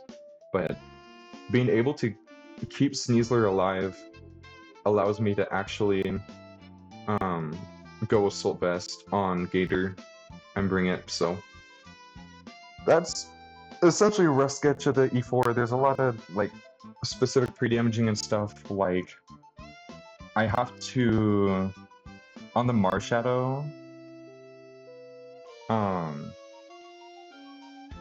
I have to get Sneasler in on a Shadow Sneak and always bait Shadow Sneak again with specific pre-damage. So I think it's like whatever that is, 278. But importantly, never brings in Urshifu on Sydney. I have pretty much all the HP ranges and stuff actually written down on my phone. I just have to actually put it in. The other scales that I'm doing are, so it's 6. It's 3 on Urshifu. No, it's 4 on Urshifu, because 3 for Adamant, and then 1 for Drain Punch. 4 on Latios, because 3 for Modest, 1 for the Speed Scale. Actually, I think it's 5. I think I'm scaling Special Defense as well. Because if I don't scale Special Defense, it's like I can't pre-damage for the Zygarde always, or I like die to, if the Suicune clicks Calm Mind every single turn that it can, and then Maxwell crit burns Scald, Latios dies, or something like that. So I'm just gonna scale Special Defense to fix that. So it's like 5 on you, 4 on you, and then it's 2 on Slowbro for defense and special attack, and then 1 on Primarina for Terror Stone. But yeah, that's pretty much it. Let's see. Julie and Diane.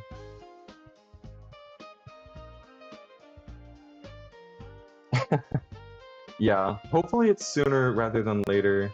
But there are a lot of fights left. I still have to do 1, 2, 3, 4, 5, 6, 7, 8, 9, 10 in Victory Road. All the optionals. So I need the Silver Knight. I need all the eject stuff. So it feels so far away.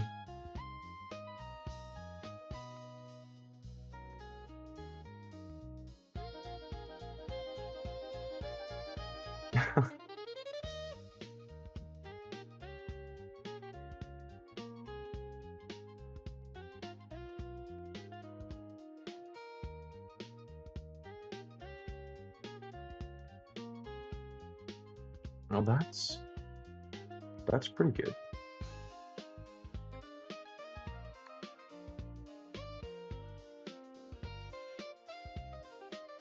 I guess the only thing here is I need to make sure that you see a kill, so you can't detect.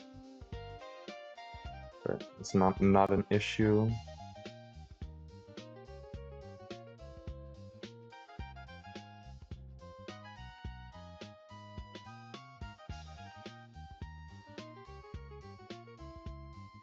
Or I wonder, do you just kill this? With a damage boost, yes. Poison jab just kill. And you shouldn't see kill. I'm sure you kill the Florges as well. Symbiosis. If an ally uses item, give this item to the ally immediately. Does not activate if the item was stolen or knocked off. Yeah.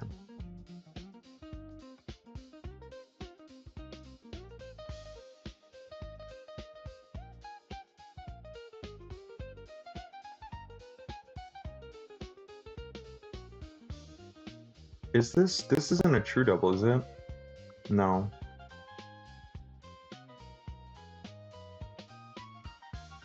Yeah. I guess that's the only thing, right? This is the sash. If you use up the sash. But that seemed I'm trying to figure out why this is there aside from the Haunch Grove. I don't know. Because it would make more sense if this was on the Surfetch, like if the Surfetch was on the other side. It's like the Surfetch uses its fighting gem and then gets a Salic Berry as well, I guess. But I mean, I suppose Salic Berry works with the Sash because the Sash activates, assuming you hit it down to 1 HP and then it automatically gets the boost. Okay.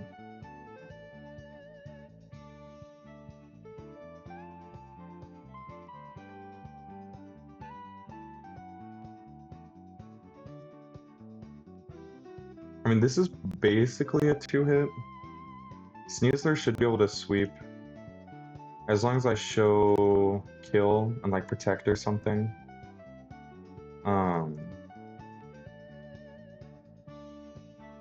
Probably something like Caracosta.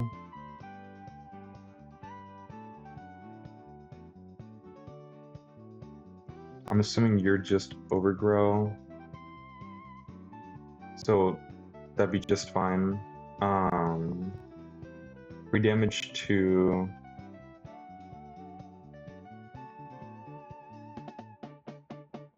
I guess baiting either move isn't great. But I could probably do a Gliscopod pivot here. So go to 97 HP. You don't have a spread move, do you? No. So just protect and KO the Sceptile. You should get in Surfetched. Guaranteed CC.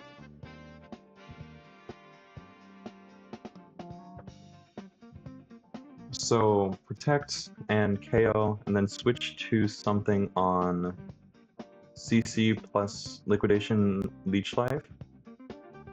Let's see. You go first, but I wonder if Gliscopod just can take both and then exit. As CC crit, would it exit me out? So maybe I just exit on the CC and then have something take Liquidation Leech Life that can maybe fast kill you because it switched to Golly, switched to whatever Pokemon as I CC the Surfetched,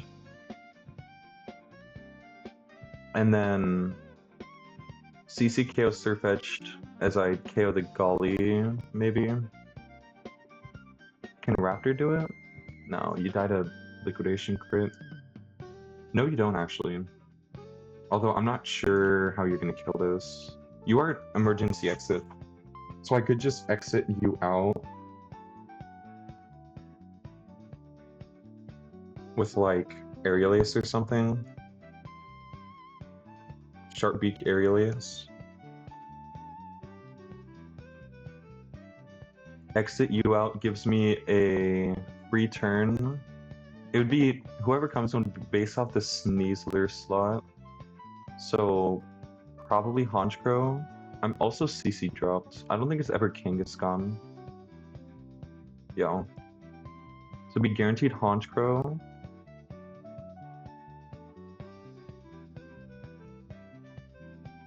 But it's slow kill either slot.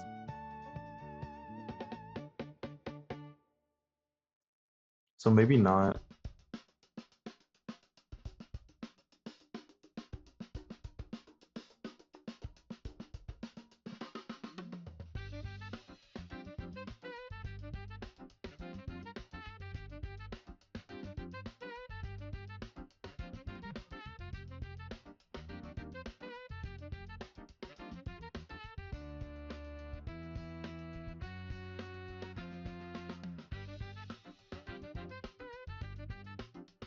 It being Liquidation Leech Life is kind of unfortunate. I could go to a Ghost type on... No, you're Scrappy, right?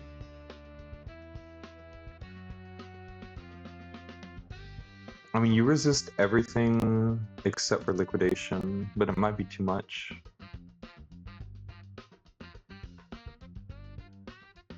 You resist everything, but that's a lot.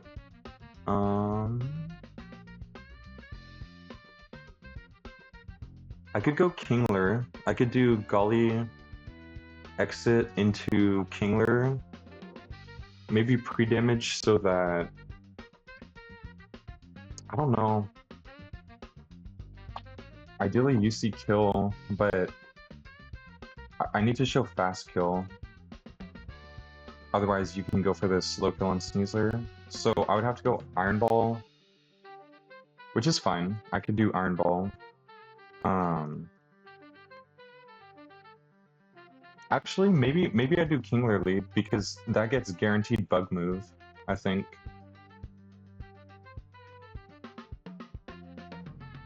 And then I wouldn't have to go Iron Ball because you don't see kill on non-dropped Sneasler. So maybe you pre-damage to 90 HP. That way, it's always a bug move. It's gonna get you for still only CC.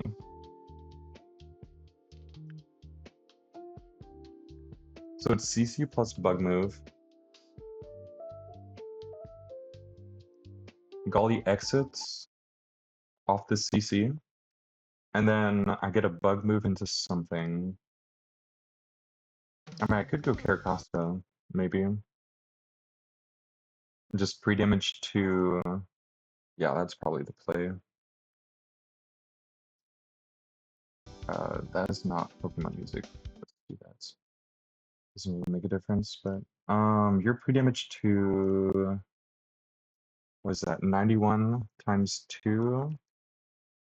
182. Yeah. Costa, 182 HP. So I'm always taking a Leech Life. I click Protect as... So switch to Golly on first impression. What is your pre-damage? You need to always exit. So 245 divided by 2 is 122. So go to 121. 121 plus 83 is 204. Golly, 204 HP. That way we always exit. Obviously never die to crit. And then you take the bug move just fine. And this is as I click CC on Surfetched, and then... Actually, I should Poison Jab.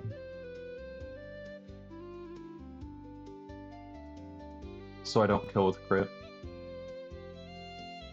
So poison jab first, and then CC to kill as I click protect with Caracosta.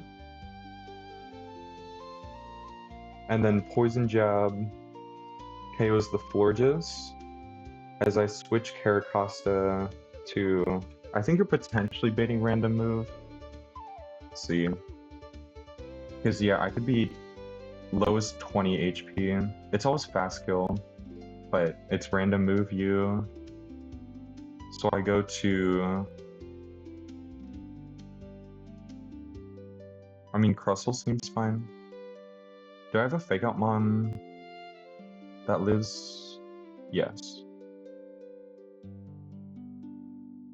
Yeah, I could do Mega Lopunny.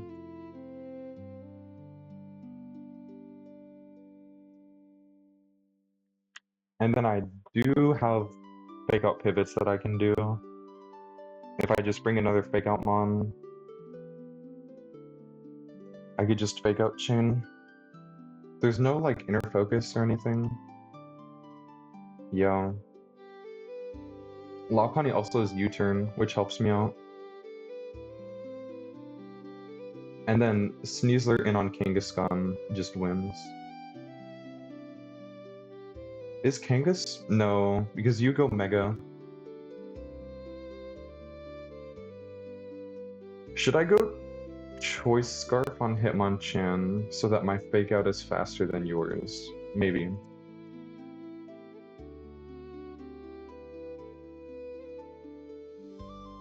At 94. Yeah. Yeah, Seismic Toss Parental Bond is... Because it's just guaranteed 190 damage, no matter what.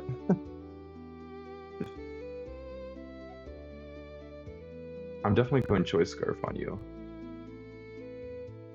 But that's... I don't think I've used any choice items, right? It's just Expert Belt on you. Yeah. This is very... seems very easy, straightforward. You just need to get the 3 damage correct. So Sneasler, you're probably already in my party. No, where are you?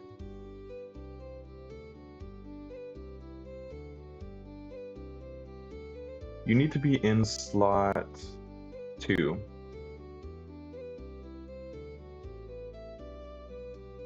And then Kingler is in slot 1.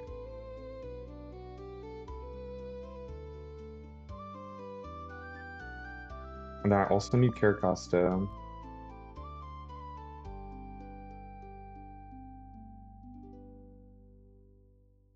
Put you in here, I guess. And then I need Lopunny, Hitmonchan.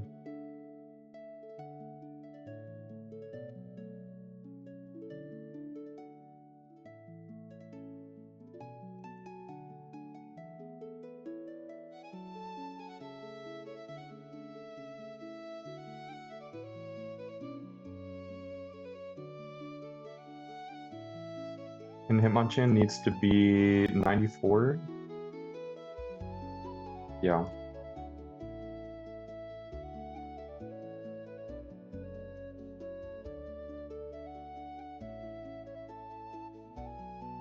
So no item on you. You are Expert Belts. No item on you. No item. Then Mega Stone. And Choice Scarf.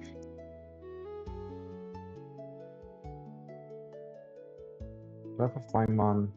No.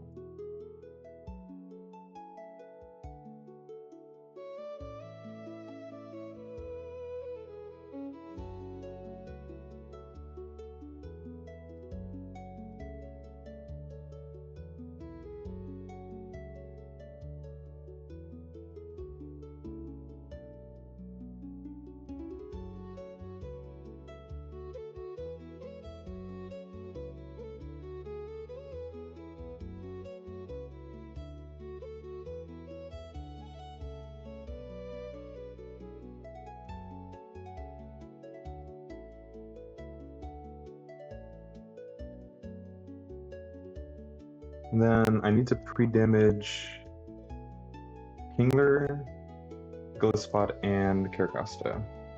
So Kingler's 90.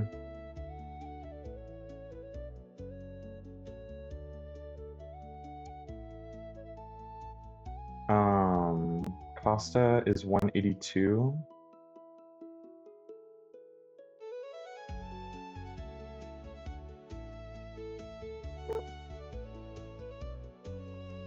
Yo, how's it going, man?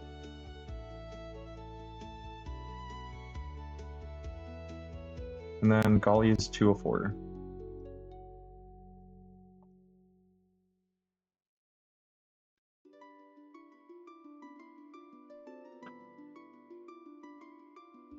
Yes, we are. I just finished. We're about to start the this is another double battle on Victory Road. It's got Mega Sceptile, Mega Kangaskhan, all that fun stuff.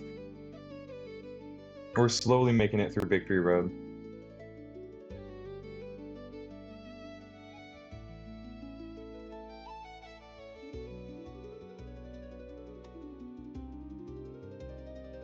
But I went ahead and picked up all the heart scales and rare candies that I can get right now. Yeah. No, I took a very, very, very long break. It was like 3 weeks or something like that.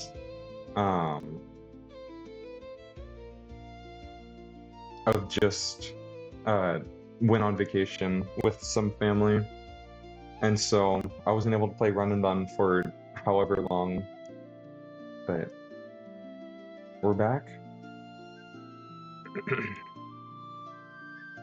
Okay, let me make sure slots are correct. It should be slot 1, Kingler, facing the Sceptile.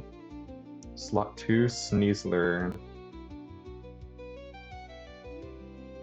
facing the Gliscopod. It shouldn't matter because I think both Mons bring in the Surfetched anyways, but just for consistency.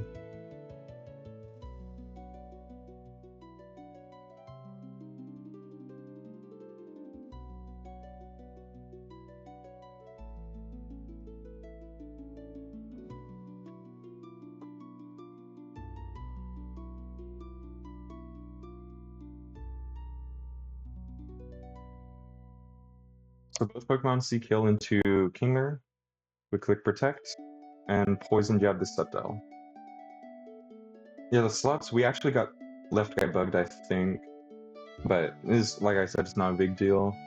We show kill to the Florges, so it's only ever Surfetched in anyways.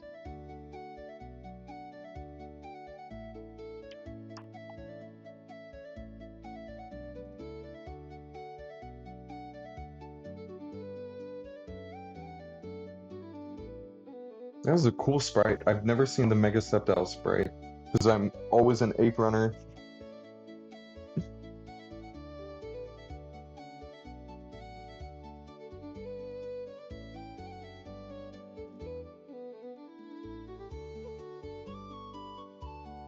Or I guess all the runs that I've had that have actually made it to, what is it? The Bridge Rival have been Ape runs. So we switch to Golisopod first because the Surfetched CC is going to go off first. So Golisopod is going to take the CC, eject from the CC always, and then the Leech Life goes into Caracosta. Yeah. No, there's so many megas. It really does feel like every fight is a boss fight in a way.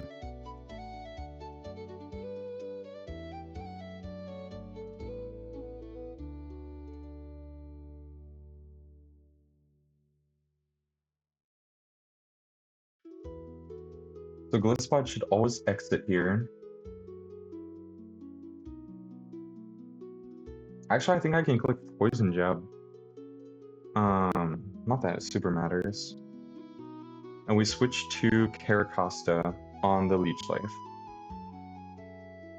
Because of the defense drop, I think Poison Jab always kills this. Yeah.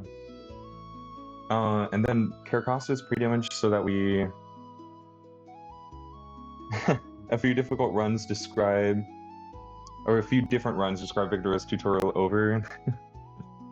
Yeah, I mean, there's so many sections of the game that feels like it's, oh, tutorial's over. Magma Hideout is definitely one of those. What else?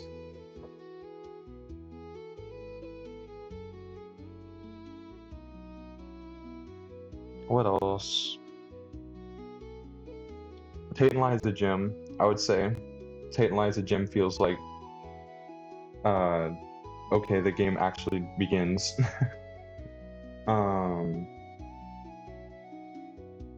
C4 Cavern, kind of. Feels like definitely a bump in difficulty.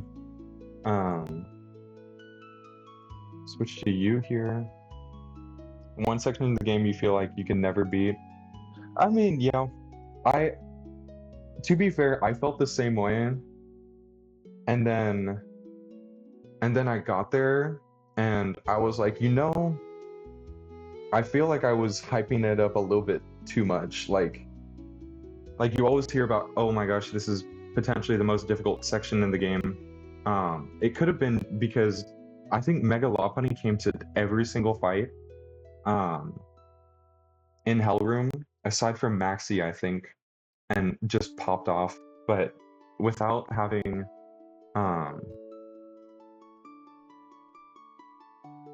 without Mega Lopunny, there's no way there's no way I would have been able to make it out of Magma Hideout.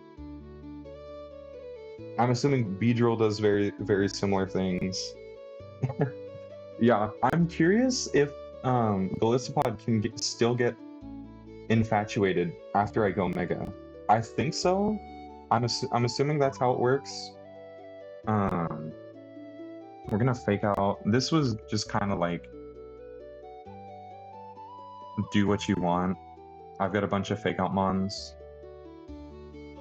That's how it works in Champions. Okay. I think I can. From the few clips you saw of it happening. Okay. Do I always eject this with a fake out U-turn Thunder Punch from Hitmonchan? 37, 43, 72. 37 plus 43 plus 72. 152. Yeah. Okay, that always exits. So I think what I'm gonna do is go Hitmonchan here. Click fake out on Glisspod, so he can't do anything. And then we'll just U-turn back to Sneasler to fake out the next Pokemon. Medicham. So U-turn and Thunder Punch should exit this Glisspod. I want to preserve fake out PP, I guess. Oh yeah.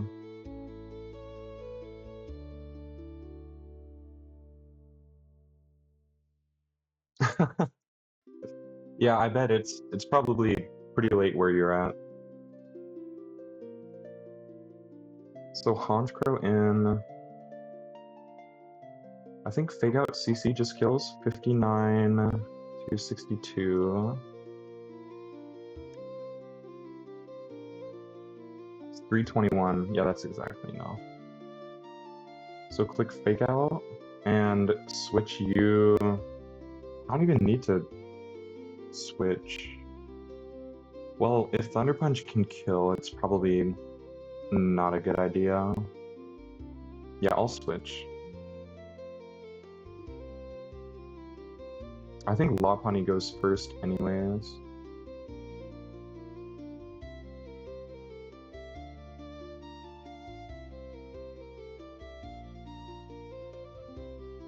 $250 versus actually Sneasler's faster. So I'll click CC here and then just switch Lopunny back to Hitmonchan. And I should just be able to fake out and CC the Kangaskhan because we're holding a Choice Scarf. So we're faster than the Kangaskhan with Hitmonchan. Oh, this is Golisopod. I forgot about you.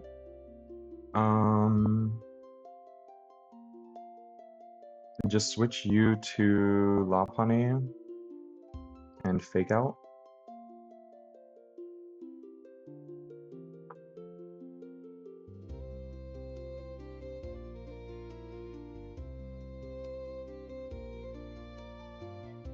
Fake out, switch.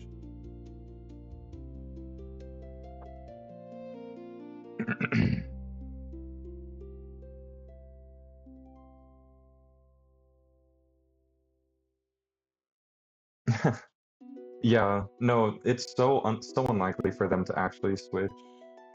There's no reason to U-turn here. So I'm just gonna switch to you, and... Can I kill this with Poison Jab? Surely. Your Poison Jab does 28%.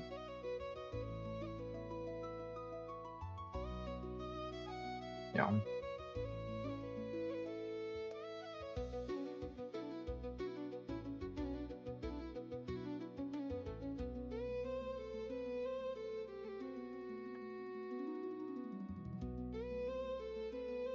Wait, actually W? Sneasler has gotten every single frag so far.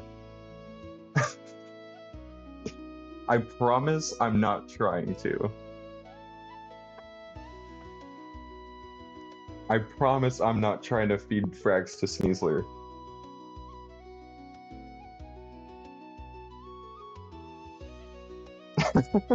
Yeah, it just happens. It's like the mon is so good, there's just like nothing I can do.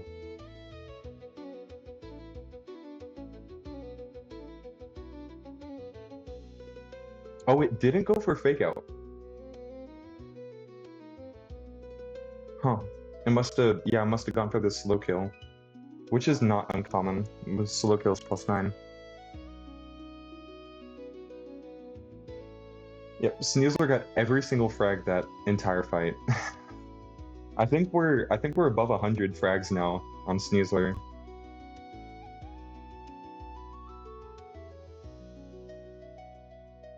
Yep. 101. This is what the frag sheet looks like right now.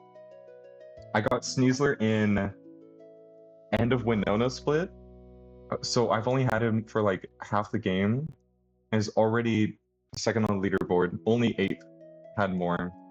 Rest in peace, Ape. But anyways.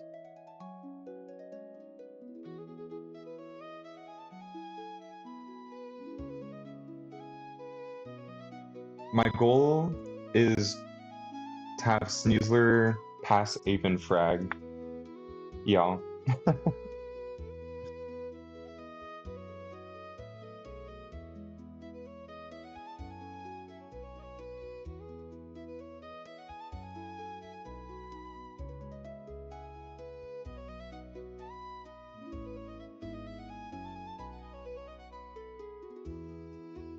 Okay, let's take a look at the next fight.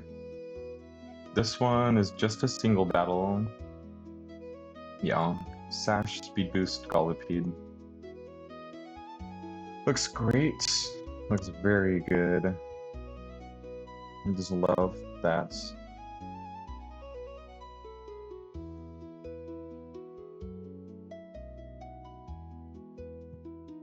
With Infestation, Endeavor, and Spikes.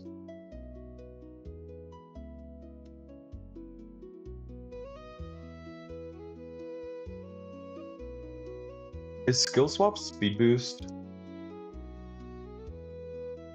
I mean, you're probably just faster than everything anyways, right? Yeah, that's just literally nothing. Does skill swap speed boost? It'd be funny though.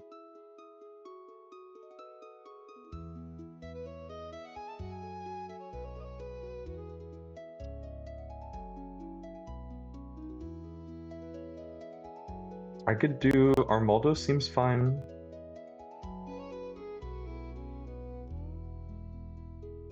Like you just rapid spin until this dies, right? You don't have like baton pass or anything. And I'm battle armor, so it's not a huge deal.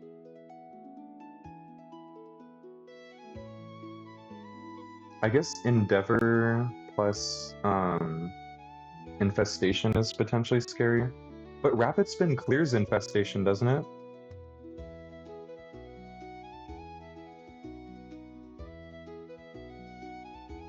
Yeah, the effect ends if the user or the target leaves the field, or if the target uses Mortal Spin, Rapid Spin, or Substitute successfully. So I think I would just never, like I'd always be fine.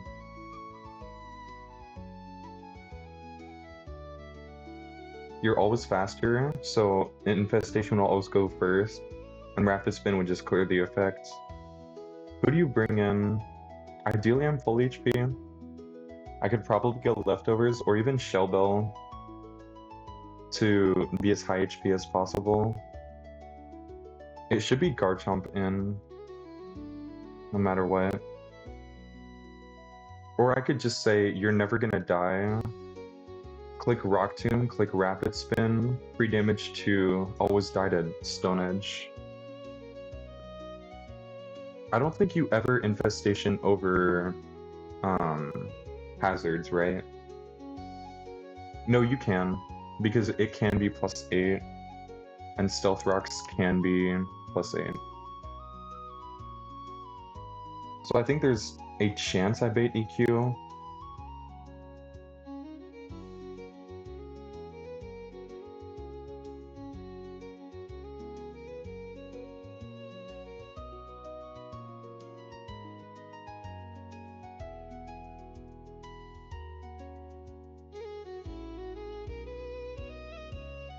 There's a chance it's random move if I do that too, right? If I click Rock Tomb, bring you down to Sash, and then you click Endeavor, and I Rapid Spin, it can be random move, Garchomp. But I guess in that case, it's never Stealth Rocks, which is good. Do you have anything that takes random move?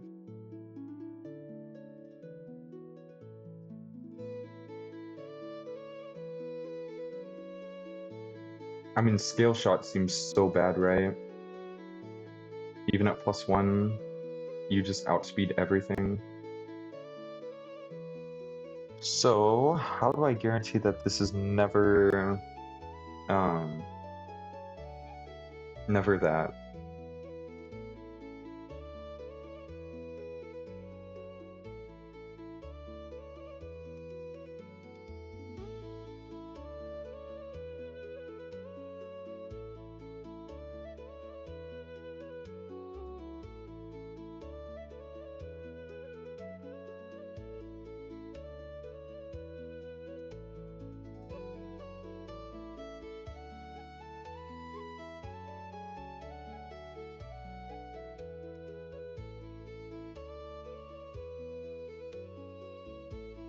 Volt Switch does 40%.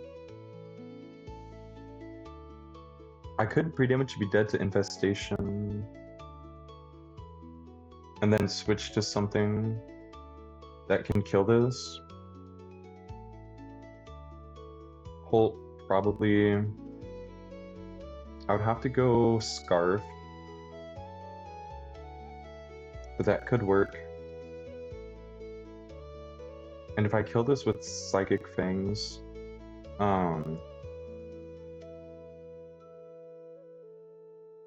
wait, I should be able to do, then, oh, I don't show kill actually. It gets slow kill.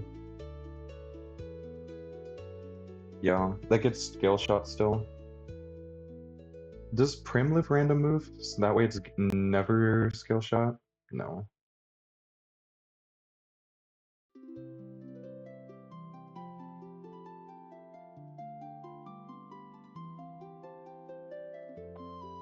What about I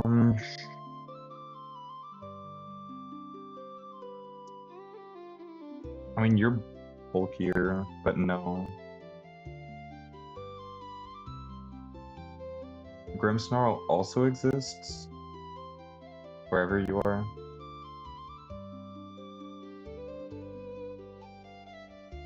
You're 65 defense, yeah, no way. If I teach something dual wing beat, because I still have dual wing beat TM.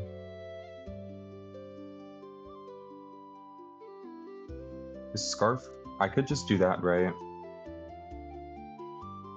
Do you even outspeed? You should. Yeah, even minus speed outspeeds, and you should learn dual wing beat. Yeah. So that's probably the play. Just use my TM. I can't imagine I'd ever need dual wing beat again.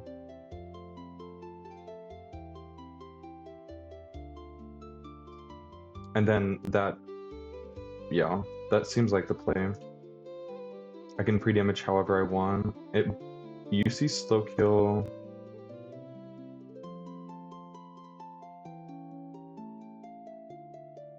You probably also do the Blaziken, huh? Well, no, because you would get a speed boost. I would have to chain kill if I wanted to do the Blaziken. Which is doable. I could set that up. But I don't have to. So it's always Garchomp in. It's either Stone Edge or Stealth Rocks. That seems bad.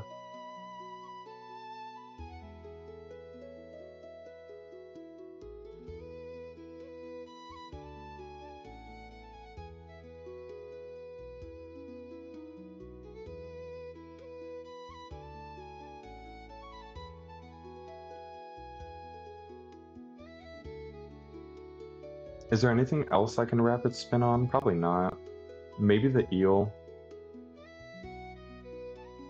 But you're probably gonna be hard to bait out. Can I spin on you? Not really. No. Unless I were to, like, intim you down. But that means I'm doing a lot of pivots and taking a lot of rocks damage.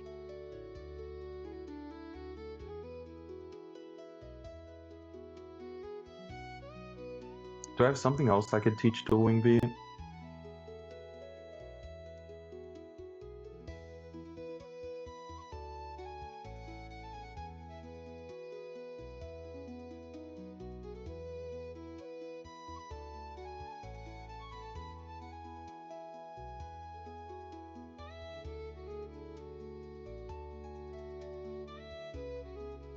I mean, Hydra, Latios.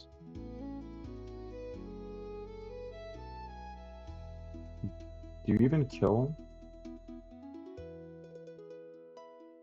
No, not even close. Yeah, because you're only 80, 90 attack. You have to be pretty high attack, I guess. Also, Stab Dual Wing Beat does a lot more.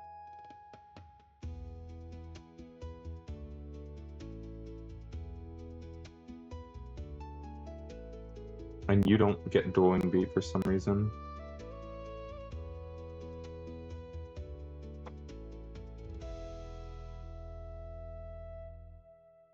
I could also let a hazard go up and click Tailwind instead if I wanted to be another item.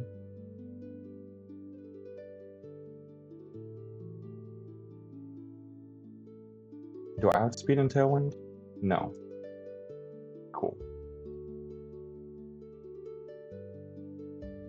Could also just let a hazard go up and click dueling beat and be another item. That way it's fast kill rather than slow kill. That might be the play, but then there's still a hazard up. I guess it's both are spikes, so if I use flying mons, it's not a huge deal.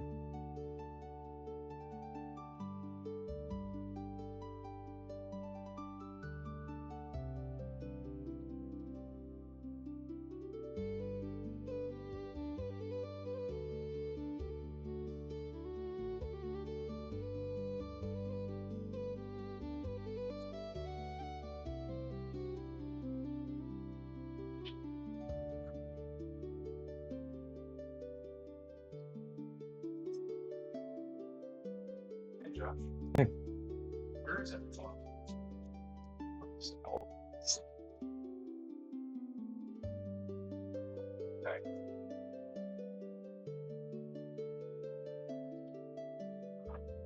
It's close, but you're also rough skin. You are life orb. That's true.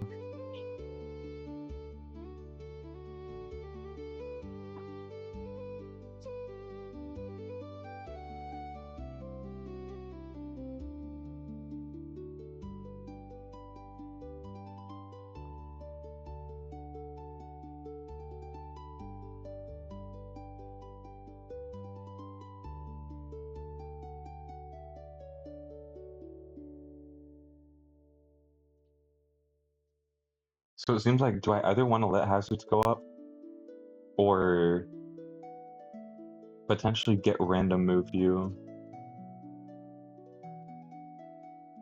If I were to if I were to parry you,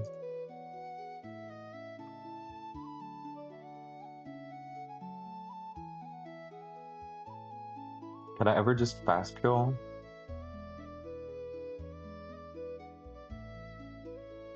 Well, the issue is infestation traps, right? So I would have to go shed shell on Luxray. Nuzzle does break the sash. That's good. But I don't know. Encore doesn't seem to help. Because that'll just get switch AI.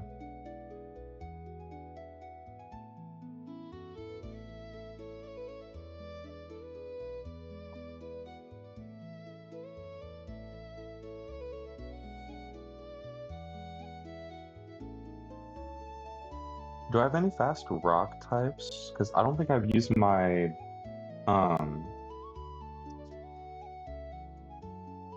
you learn Rock Blast, surely. Yo. Is it enough?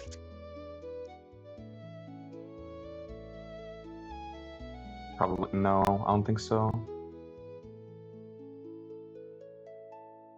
Because a 2-hit isn't even close, and I would need Choice Scarf to outspeed. And then there's, of course, deviation with how many hits I get. And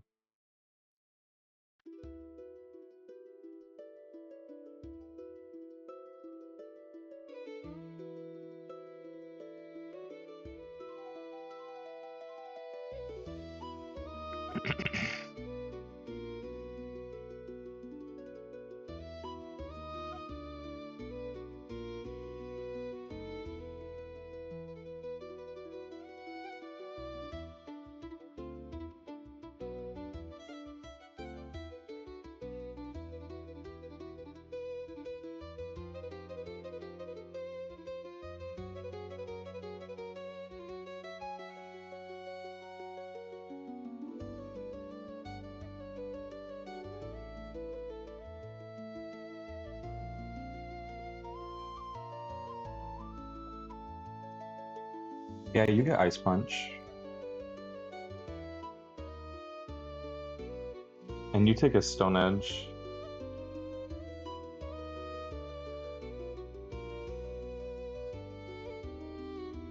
Right, never melt ice, Ice Punch always kills. I might just do that with the Raptor lead. Take the Stone Edge Stealth Rocks.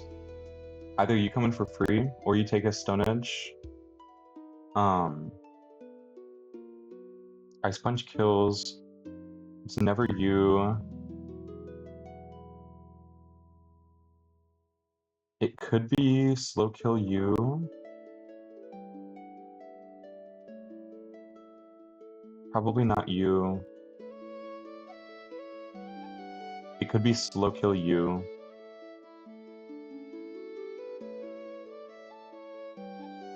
If I don't pre-damage, it's always Blaziken. Otherwise, if I do pre-damage, I'd get Gyarados. But I'd have to pre-damage to 169 because otherwise you can D-dance because I don't show 2-hit.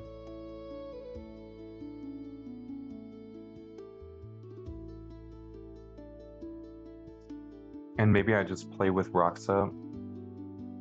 Seems like not that bad. I bet, yeah, Specs Volt Switch should just kill this. And that's huge tempo. But that means I've used both choice items. Scarf on Raptor, Specs on you.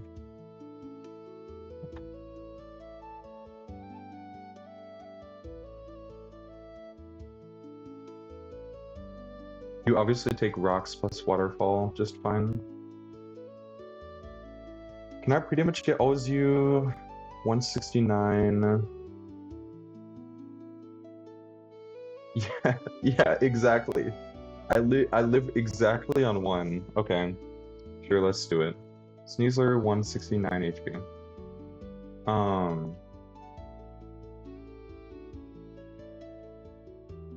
No, I died a rough skin. No, just pre-damage to rough skin does 1/8, I think. Because I'm always taking the rough skin chip no matter what. It was 282 divided by 8 is 35 plus 169 is 204.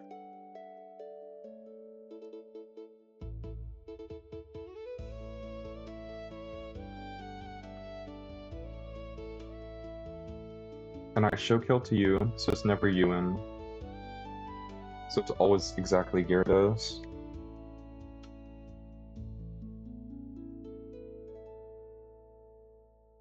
We go you, we Volt Switch kill. We take a Waterfall. I actually don't care if you D-dance. Well, so I could do Sneasler a little bit higher HP if I wanted to. Like, maybe pre-damage to 199 instead of 199 plus the rough skin chip. If I wanted to. But let's see. If I Volt Switch, who do I want to Volt Switch to? If I go Sneasler, it's either Eel or Blaziken. Keep playing, please. If I go... Do I have anything that can get Blaziken and kill it? This is also potentially good data. If I need to chain kill the Blaziken, I just need to bait Gyarados in second to last, and then kill with Volt Switch, and then I can kill the Blaziken before it can do anything.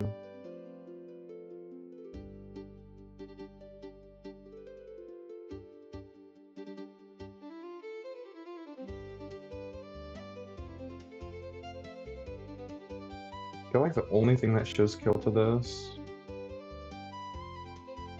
I wonder... Oh, I could totally... kill the Tauros with Conk. Do I outdamage everything? Outdamage you... Outdamage you... Yeah, full HP Conk just brings in Tauros. I can just Mach Punch... No, I can't. I've already used Scarf and Specs. So I can't do this. And I don't think Life Orb. No. Never mind. You need the specs to kill this? Yeah.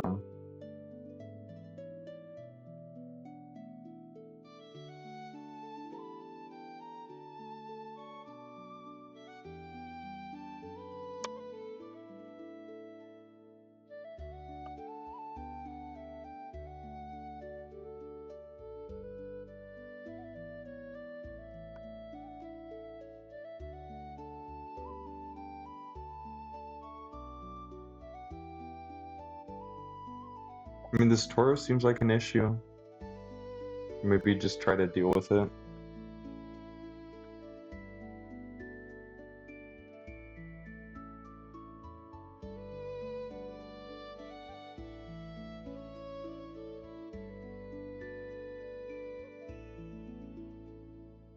You don't show kill to the Tauros. If rocks are up, you would get slow kill Tauros. Or slow kill eel, if not rocks.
I mean, Garchomp seems fine. Because you fast out damage this. Slow out damage this, except for rocks. I think then you see fast out damage. And then obviously out damage this.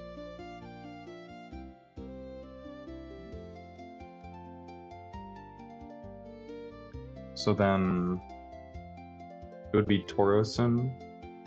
But I think if I take rocks, I'm dead to Body Sim, maybe. Maybe not. Well, I also can't 1v1 this, is the thing. Bulldoze into EQ doesn't kill.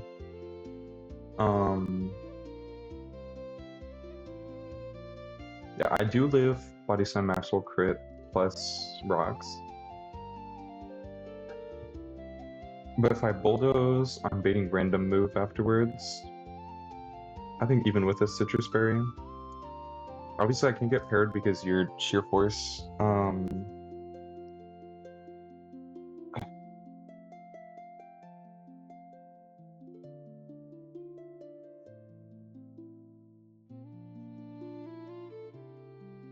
I'd really like to be able to... That's non-crit, that's crazy. I suppose I am getting rough skin chip, aren't I?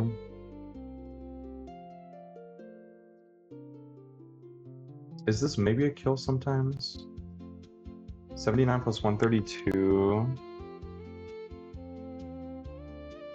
211. Maybe 60. I'm faster after Bulldoze, yeah. And then it'd be 211, so yeah, 60 HP, 271 divided by 8 is 33. I could go damage boosting. Like soft sand should make that a kill.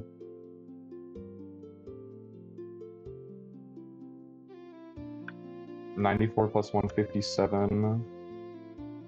It's 251. Yeah, that would kill. If I bulldoze EQ. That seems fine for now. And then it's probably not Ewan. Is the thing.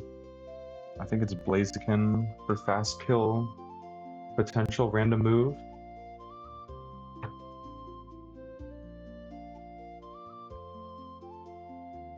If I can guarantee it's never Stone Edge, but I don't know if I can.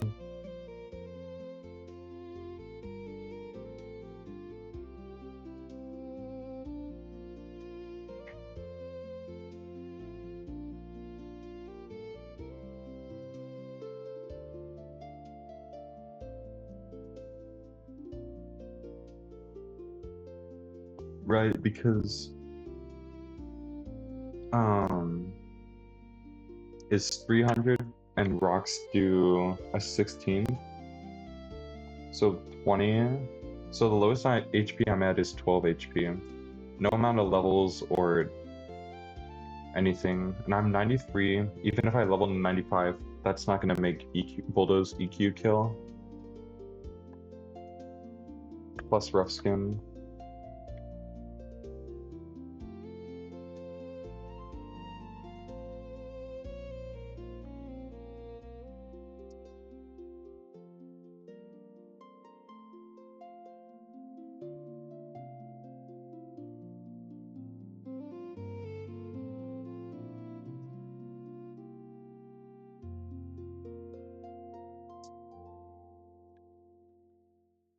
If I were to get a CC into Conk, Mod Punch kills, who would you bait in? Probably Eel random move. That sounds awful.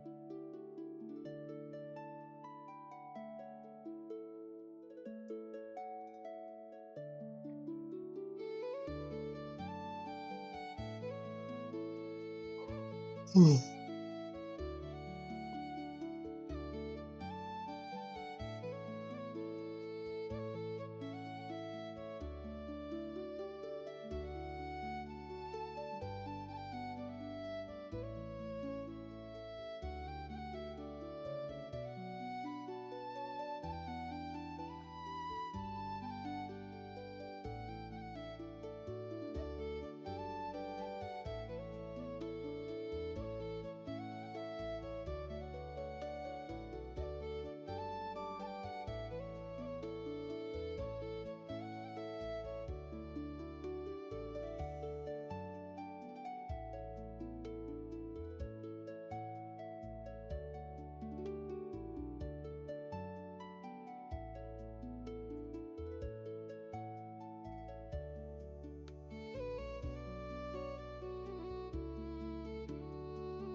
84 plus 138. 222. It's not enough. It's 255.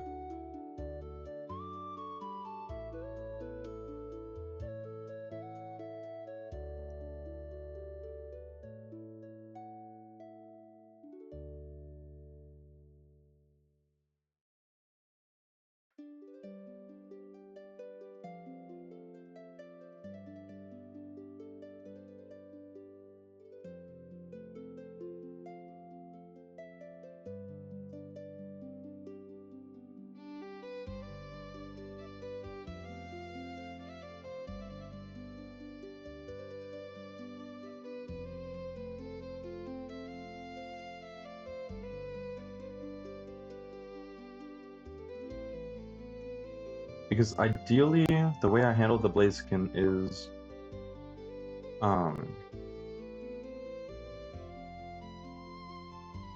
Golly pivot into something that can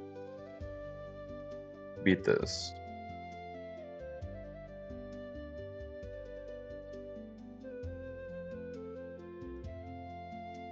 Like a Slowbro.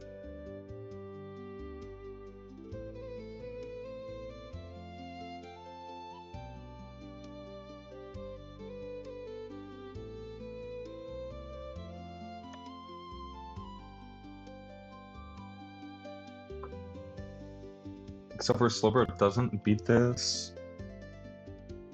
If I take rocks,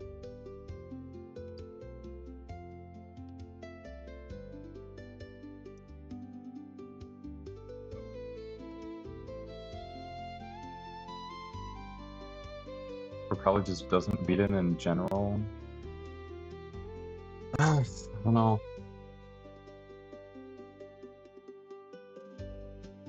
The potential of rocks being up makes it very annoying to deal with.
I mean, what I could do is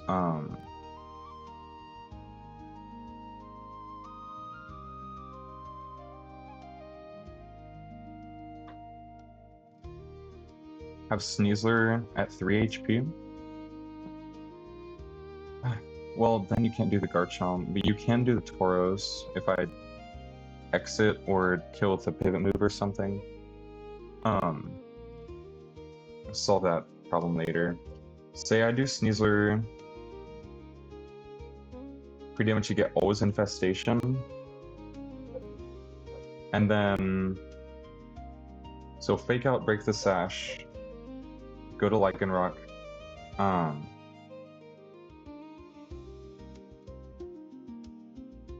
It's 45, 216 minus 45 is 171.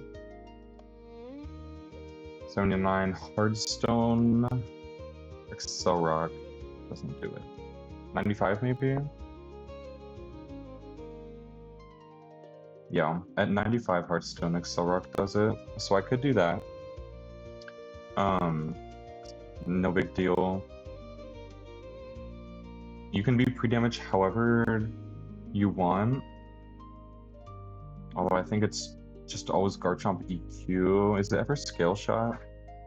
Infestation does 1/8.